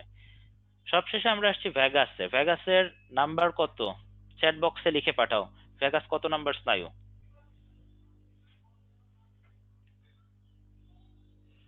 অনেকেই লিখে পাঠিয়েছো ভেগাস নাম্বার 10 স্নায়ু। এবারে আরেকটা প্রশ্ন করি, ফুটবলে অথবা ক্রিকেটে সবচেয়ে ইম্পর্টেন্ট জার্সি কত নাম্বার হয়? চ্যাট বক্সে লিখে পাঠাও, সবচেয়ে ইম্পর্টেন্ট জার্সি সাধারণত কত নাম্বার হয়? আবারও অধিকাংশ অ্যান্সার পাঠিয়েছো নাম্বার 10। দ্যাট মিনস ভেগাস এটা হচ্ছে আমাদের ক্রেনিয়াল নার্ভস প্লেয়ার লিস্টে সবচেয়ে দামি প্লেয়ার, সবচেয়ে গুরুত্বপূর্ণ স্নায়ু। আমাদের শরীরের যত গুরুত্বপূর্ণ স্বয়ংক্রিয় অঙ্গ আছে সব জায়গাতে ভেগাস নার্ভের একটা করে শাখা আছে। তার মধ্যে সবচেয়ে গুরুত্বপূর্ণ 4টা শাখার নাম এখানে দেওয়া আছে। তোমরা শব্দগুলোর সাথে সবাই পরিচিত। হৃৎপিণ্ডে অর্থাৎ হার্টে সাপ্লাই দেয় যেটা, সেটার নাম কার্ডিয়াক। ফুসফুসে সাপ্লাই দিলে পালমোনারি। পাকস্থলীতে সাপ্লাই দিলে গ্যাস্ট্রিক। এবং ল্যারিংস অর্থাৎ ষড়যন্ত্রে সাপ্লাই দিলে এটা অবশ্যই ল্যারিঞ্জিয়াল। এখান থেকে ভেগাসের শাখাগুলোর মধ্যে থেকে ইম্পর্টেন্ট হচ্ছে বিস্তার। তোমরা সবাই তো শব্দগুলো বুঝতে পারছো, কার্ডিয়াক মানে হার্ট, পালমোনারি মানে ফুসফুস। এখান থেকে প্রশ্নটা করা হবে এভাবেই যে পালমোনারি স্নায়ু কোথায় স্নায়ু সংবহন করে? ফুসফুস, হৃৎপিণ্ড, পাকস্থলী নাকি ষড়যন্ত্র? এইভাবে প্রশ্ন করা হতে পারে। এখানে খুব মজার একটা তথ্য দিই, খুব বেশি একাডেমিক ইম্পর্টেন্ট না, কিন্তু তথ্যটা আমার কাছে বেশ মজার ছিল। সেটা হলো ভেগাস স্নায়ু যেহেতু পাকস্থলীতে স্নায়ু সংবহন করে, অর্থাৎ পাকস্থলীতে ক্ষুধা লাগলে ক্ষুধার অনুভূতিটা ভেগাস স্নায়ুই মস্তিষ্কে পৌঁছে দেয়। এই জন্য ভেগাস স্নায়ুকে ইংরেজিতে হাংরি নার্ভ বলা হয়, অর্থাৎ বাংলায় ক্ষুধার্ত স্নায়ু বলা হয়। That's all about cranial nerves. Cranial nerve সম্পর্কে আবারও বলছি, এই ছকটা এতটাই দামি একটা ছক, তোমরা ফিজিক্স, কেমিস্ট্রি, বায়োলজি, সাধারণ জ্ঞান, ইংলিশ মিলিয়ে হাজার হাজার পাতা পড়ছো, কেউ কোনোদিন গ্যারান্টি দিতে পারবে না যে এই পাতা থেকে একটা প্রশ্ন হবেই, কিন্তু ক্রেনিয়াল নার্ভসের এই এক পাতার একটা ছক থেকে মোটামুটি গ্যারান্টি দেওয়া যায় এখান থেকে একটা প্রশ্ন হবেই। তাই চাইলেই যদি একটা প্রশ্ন অ্যান্সার করা যায়, দোষ কি? একটু ভালো করে পড়ো, তথ্যগুলো একসাথে কম্পাইল করে পড়ো, নিজের মতো করে গুছিয়ে নাও, সহজ হবে পড়া। জটিল ভেবে খুব বেশি জটিল করে ফেলো না। আর একটা quiz time, chat box open. স্বাদ গ্রহণের সাথে জড়িত কোন স্নায়ু? Option A hypoglossal, option B glossopharyngeal, option C facial, option D olfactory. Chat বক্সে সময় দিচ্ছি 20 সেকেন্ড। এবারে কিন্তু অ্যাবসলিউট কোন আনসারের পক্ষে খুব বেশি রায় নাই, সবাই কনফিউজড হয়ে আছো, কেউ বলছো বি, কেউ বলছো সি, কেউ বি, কেউ সি। আসলে কোনটা আনসার হবে? এখন পর্যন্ত একটাও সঠিক উত্তর পাইনি, এখন পর্যন্ত একটাও সঠিক উত্তর পাইনি। সঠিক উত্তর হবে বি এবং সি উভয়টি। যদিও রিসেন্টলি মেডিকেলে মাল্টিপল অ্যান্সার হয় না, তবে আগে হতো। আগে একটা সময় ছিল যখন 2টা 3টা 4টা পর্যন্ত অ্যান্সার থাকতো। আমরা আশা করি না মাল্টিপল অ্যান্সার থাকবে, তারপরও প্রিপেয়ার্ড থাকা উচিত। তোমরা সবাই জানো স্বাদ গ্রহণের সাথে জড়িত দুইটা স্নায়ু হলো ফেসিয়াল, গ্লসোফ্যারিঞ্জিয়াল, এবং জিহ্বা সঞ্চালনের সাথে জড়িত দুইটা স্নায়ু হলো হাইপোগ্লোসাল এবং গ্লসোফ্যারিঞ্জিয়াল।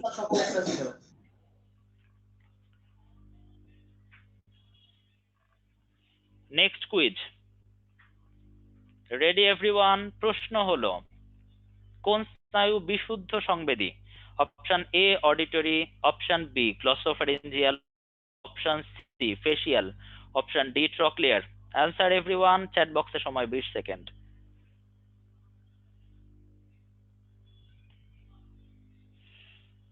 এবারে অধিকাংশই সঠিক উত্তর দিয়েছো। সঠিক উত্তর অপশন এ অডিটরি। আমরা বলেছিলাম বিশুদ্ধ সংবেদী অর্থাৎ পিওর সেন্সরি নার্ভ তিনটি, অডিটরি, অপটিক এবং নাম্বার 1 অর্থাৎ অলফ্যাক্টরি।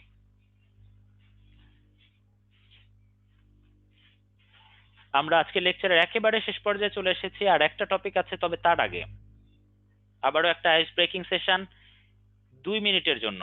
চ্যাট বক্স ওপেন, যদি কারো ছোট ছোট কোনো প্রশ্ন থাকে করতে পারো। Tea break with question answering session, কেউ চাইলে অবশ্যই কানেক্টেড থেকে একটা টি ব্রেক নিতে পারো, এবং কারো কোনো প্রশ্ন থাকলে চ্যাট বক্সে করতে পারো।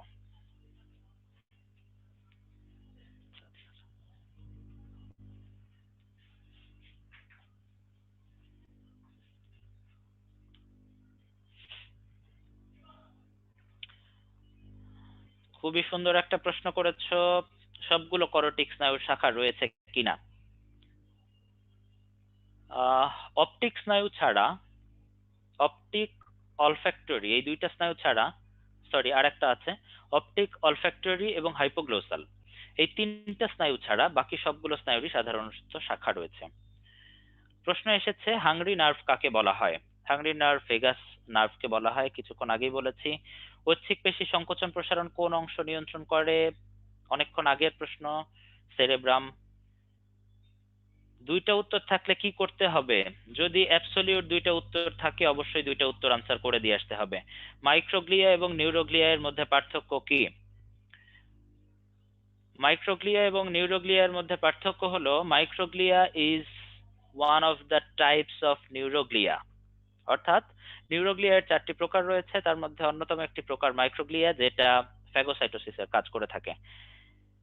ভেগাস স্নায়ুর অন্য নাম কি বললেন? ভেগাস স্নায়ুর অন্য নাম আছে, সেটা হলো নিউমোগ্যাস্ট্রিক স্নায়ু, কিন্তু এটাকে মজা করে হাংরি নার্ভ ডাকা হয়।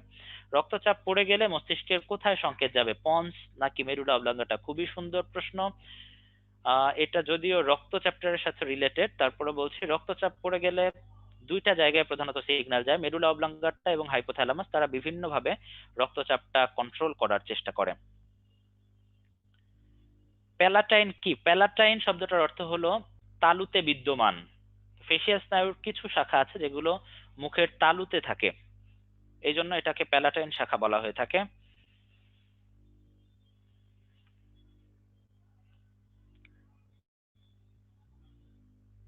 হাইপোগ্লোসাল এবং গ্লসোফ্যারিঞ্জিয়ালের মধ্যে ঝামেলা হচ্ছে, অবশ্যই ঝামেলা হওয়ারই জিনিস।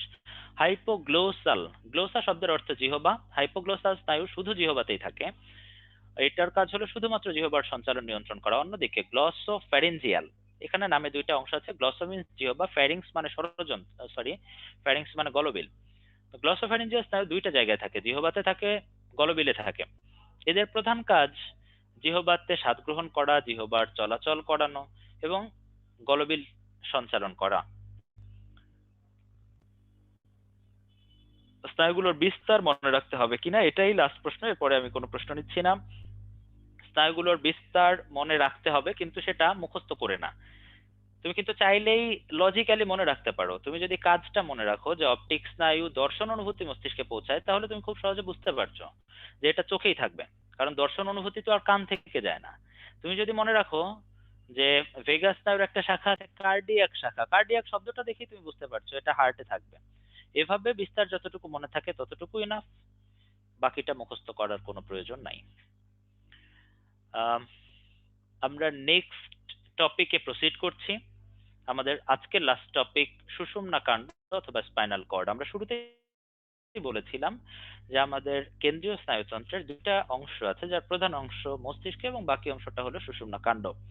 সুষুম্না কাণ্ড সম্পর্কে জাস্ট 4-5টা ইনফরমেশন প্রয়োজন পড়ে। নাম্বার 1, সুষুম্না কাণ্ড কোথায় থাকে?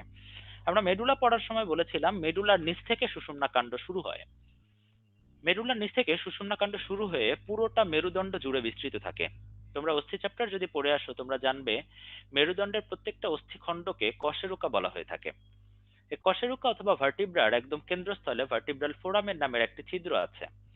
প্রত্যেকটা কশেরুকার ভার্টিব্রাল ফোরামেন গুলোকে যদি আমরা একসাথে জোড়া দিই, তাহলে একটা লম্বা নালী পথ পাওয়া যাবে যাকে ভার্টিব্রাল ক্যানাল বলা হবে। এই ভার্টিব্রাল ক্যানালের ভেতরে সুষুম্না কাণ্ড সুরক্ষিত অবস্থায় থাকে। এবং মস্তিষ্কের সাথে সুষুম্না কাণ্ডের সংযোগটা কোথায়? অলরেডি একবার বলেছি, মস্তিষ্কের মেডুলার সাথে সুষুম্না কাণ্ড সংযুক্ত থাকে। তাহলে মেডুলা থেকে সুষুম্না কাণ্ড নেমে আসে কিভাবে? সেটা অস্থি চ্যাপ্টারে তোমরা পড়েছো। অক্সিপিটাল অস্থির নিচের দিকে ফোরামেন ম্যাগনাম নামের একটি বড় ছিদ্রপথ আছে। এই ছিদ্রপথ দিয়েই মেডুলা থেকে সুষুম্না কাণ্ড নিচের দিকে নেমে আসে। তাহলে এতক্ষণ ধরে আমি জাস্ট দুইটা ইনফরমেশন বলেছি। সুষুম্না কাণ্ড ফোরামেন ম্যাগনাম দিয়ে নেমে আসে এবং সুষুম্না কাণ্ড মেরুদণ্ডের ভার্টিব্রাল ক্যানালের ভেতরে অবস্থান করে। আমরা যখন প্রস্থচ্ছেদ করব তখন এরকম একটা ছবি দেখতে পাওয়া যাবে। সুষুম্না কাণ্ডের প্রস্থচ্ছেদে বাইরের দিকে হোয়াইট ম্যাটার, ভেতরের দিকে গ্রে ম্যাটার পাওয়া যাবে। খুব ভালো করে খেয়াল করো, আমার লেজার পয়েন্টারটা এই মুহূর্তে যেখানে আছে, this area is grey matter. দেখো এখানে খুব সুন্দর মার্কিং করা আছে, এবং বাইরের এই এরিয়াটা হোয়াইট ম্যাটার। তোমাদের অনেকেরই মস্তিষ্কের কথা মনে পড়ে যাচ্ছে। মস্তিষ্কের ক্ষেত্রে আর একবার রিকল করো, কোকোনাট থেকে আমরা জেনেছিলাম মস্তিষ্কের বাইরের দিকে হোয়াইট ম্যাটার, ভেতরে গ্রে ম্যাটার থাকে। সুষুম্না কাণ্ডের ব্যাপারটা পুরোপুরি উল্টে গেল, বাইরের দিকে এবারে হোয়াইট ম্যাটার, ভেতরের দিকে এবারে গ্রে ম্যাটার। এবং এই গ্রে ম্যাটারের একদম কেন্দ্রস্থলে খুব সরু একটা নালী পাওয়া যায়। এই নালীটাকে কেন্দ্রীয় নালী বলা হয়। খুব সহজ নাম, কেন্দ্র বরাবর যেহেতু নালী আছে, কেন্দ্রীয় নালী, ইংরেজিতে বলা হবে সেন্ট্রাল ক্যানাল।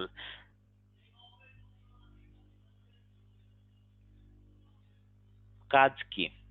আজকের লাস্ট পড়া সুষুম্না কাণ্ডের কাজ কি? সুষুম্না কাণ্ড, এটা আগেই বলেছি, আহ কেন্দ্রীয় স্নায়ুতন্ত্রের অ্যাক্সেসরি পার্ট। কেন্দ্রীয় স্নায়ুতন্ত্রের বেসিক পার্ট মূলত মস্তিষ্ক। এটা অ্যাক্সেসরি পার্ট, অর্থাৎ মস্তিষ্ককে তার কাজগুলো করতে বিভিন্নভাবে হেল্প করে। যেমন খুব সহজ, বুড়ো দাদু দৌড়াবে, দাদু দৌড়ানোর জন্য পায়ের পেশি সংকোচন প্রসারণ করতে হবে, কিন্তু পায়ের সাথে তো মস্তিষ্কের সরাসরি কোনো সংযোগ নেই, অথবা মস্তিষ্কের কোন অংশ তো পায়েও অবস্থান করে না। তাহলে উপায় কি? উপায় হচ্ছে মস্তিষ্ক থেকে সুষুম্না কাণ্ড হয়ে এই নির্দেশটা পায়ের পেশিতে যেতে হবে। এইভাবে সুষুম্না কাণ্ড আমাদের বিভিন্ন কাজে হেল্প করে। তার সাথে আরেকটা স্পেশাল ব্যাপার আছে, সেটা হলো সুষুম্না কাণ্ড বেশ কিছু রিফ্লেক্স কন্ট্রোল করে। রিফ্লেক্স মানে কি? যেটা তুমি চাও বা না চাও ঘটে যাবে। খুব সহজে যদি আমি বলতে চাই, এভাবেই বলা যায়, তুমি চাও বা না চাও যেটা ঘটে যাবে, দ্যাট ইজ কল্ড রিফ্লেক্স। কেমন ব্যাপারটা?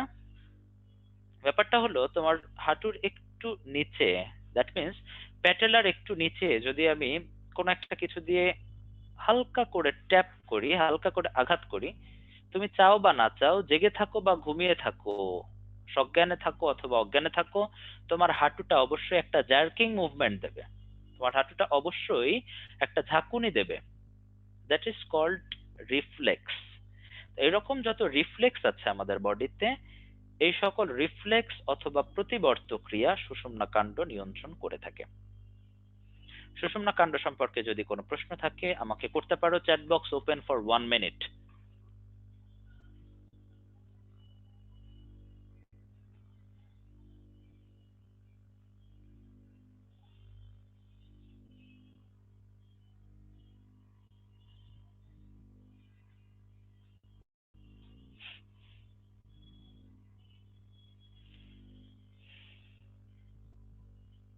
ফোরামেন ম্যাগনামটা আবার প্লিজ। ফোরামেন ম্যাগনাম হলো অক্সিপিটাল অস্থির নিচের ছিদ্র। কল্পনা করো তোমার অক্সিপিটাল অস্থির কাছাকাছি বসে আছে মেডুলা অবলাঙ্গাটা, সেখান থেকে সুষুম্না কাণ্ড নামতে হবে। নামবে কিভাবে ছিদ্র না থাকলে? অক্সিপিটাল অস্থির মাঝখানে যে ছিদ্র দিয়ে সুষুম্না কাণ্ড নেমে আসবে, that is called foramen magnum.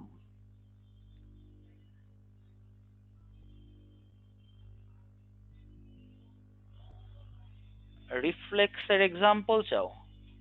রিফ্লেক্সের অনেক এক্সাম্পল আছে। তুমি ধরো তেঁতুল খুব ভালোবাসো, হঠাৎ করে তোমার সামনে কেউ তেঁতুল নিয়ে আসলো, স্বাভাবিকভাবেই তোমার মুখে লালা চলে আসবে, দ্যাট ইজ কল্ড রিফ্লেক্স। এই রিফ্লেক্সটা অবশ্য সুষুম্না কাণ্ড কন্ট্রোল করে না, এটা কন্ট্রোল করে মেডুলা অবলাঙ্গাটা। কিন্তু আমাদের হাতে পায়ে যত রিফ্লেক্স আছে এই রিফ্লেক্স গুলো কন্ট্রোল করে সুষুম্না কাণ্ড।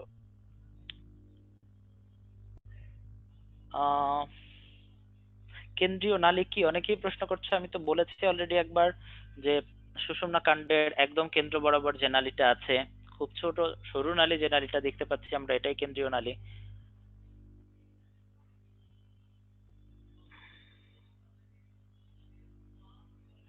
জুওলজি এর কোন চ্যাপ্টার মোস্ট ইম্পর্টেন্ট? যেটা পড়ছি সেটাই মোস্ট ইম্পর্টেন্ট। সুরসুরি কোন স্নায়ুর জন্য লাগে? সুরসুরি সকল সুষুম্না স্নায়ুর জন্য লাগে। সাধারণত আমাদের গলা থেকে শুরু করে, দ্যাট মিনস আমাদের ঘাড় থেকে শুরু করে পা পর্যন্ত এই অংশটা সুষুম্না স্নায়ু কন্ট্রোল করে, এবং ঘাড়ের ওপর পর্যন্ত এবং পেটের ভেতরে কিছু কাজ, বুকের ভেতরে কিছু কাজ, এগুলো করোটিক স্নায়ু কন্ট্রোল করে। তো হাত পায়ে যদি সুরসুরি দাও, এটা সুষুম্না স্নায়ু সুষুম্না কাণ্ডের সাথে মিলে কন্ট্রোল করে। আপাতত লাস্ট কোশ্চেন আমি একটা নিচ্ছি, গ্যাংলিয়া কি? এটাই আজকের লাস্ট কোশ্চেন, বাকি কোশ্চেন আনসারিং সলভ ক্লাসে হবে। গ্যাংলিয়া কি? গ্যাংলিয়া হলো অনেকগুলো নিউরনের কোষদেহের সংযুক্ত অবস্থান। সুষুম্না কাণ্ডের যে গ্রে ম্যাটার দেখলে, গ্রে ম্যাটারে আমরা আগেও বলেছিলাম যে এখানে সাধারণত নিউরনগুলোর কোষদেহ অবস্থান করবে। তো অনেকগুলো নিউরনের কোষদেহ যদি একসাথে অবস্থান করে গ্রে ম্যাটারে, that is called spinal ganglia. আমি আবারও বলছি, সুষুম্না কাণ্ডের যে জায়গাটাতে আমার লেজার পয়েন্ট রেখেছি, এই জায়গাটাতে সাধারণত অনেকগুলো নিউরনের কোষদেহ একসাথে অবস্থান করে। অনেকগুলো নিউরনের একসাথে অবস্থানকে আমরা বলছি গ্যাংলিয়া। থ্যাংক ইউ এভরিওয়ান,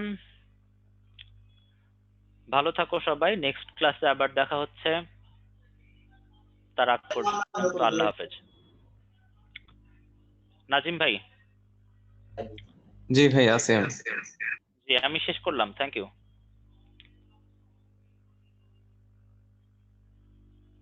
আপনার যদি কোনো কাজ থাকে আপনি করতে পারেন, আমি শেষ করছি।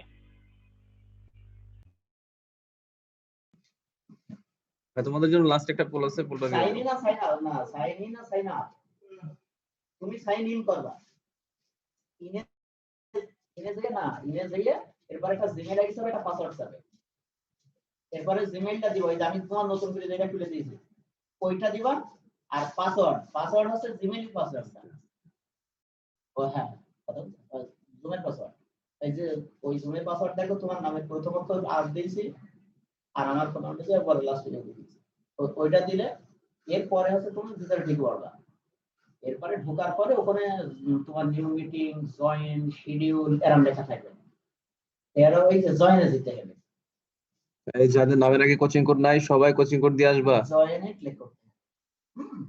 এটা করতে আমি যেটা বলছি, এটা শিডিউল খুলে তারপর আচ্ছা বইগুলার জন্য তোমরা শাখায় ফোন দাও, ডাইজেস্ট কবে দিবে শাখায় ফোন দাও, দেখো আসছে কিনা, থাকলে দিয়ে দিবে। যেদিন যাইতে বলবে সেদিন যায় বইগুলো নিয়ে আসবা।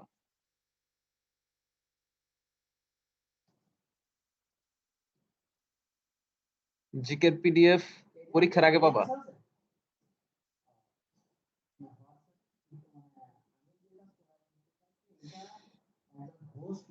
মানে শিডিউল তুমি না তৈরি করলে তুমি হচ্ছে তোমার দেখাতে পারবে না, মানে আমি যদি শিডিউল তৈরি না রাখি তাহলে তাড়াতাড়ি ভোট দাও, তাড়াতাড়ি ভোট দাও। শাওমি বলতেছে কোচিং কোড কি? তোমার মানি রিসিপ্ট দেখো, তোমার মানি রিসিপ্ট দেখো, অথবা অনলাইনে ভর্তি হয়ে থাকলে অনলাইন ফর্মটা দেখো। কাছের শাখায় ফোন করবা কেন? তুমি যেই শাখায় ভর্তি হয়েছো সেই শাখায় ফোন দিবা।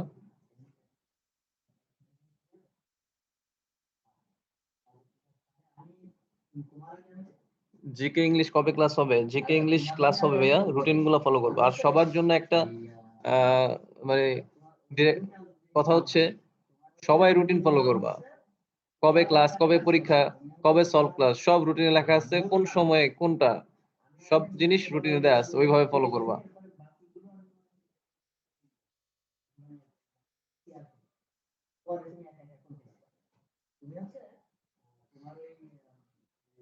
ওকে, পোল অফ করতেছি আমি।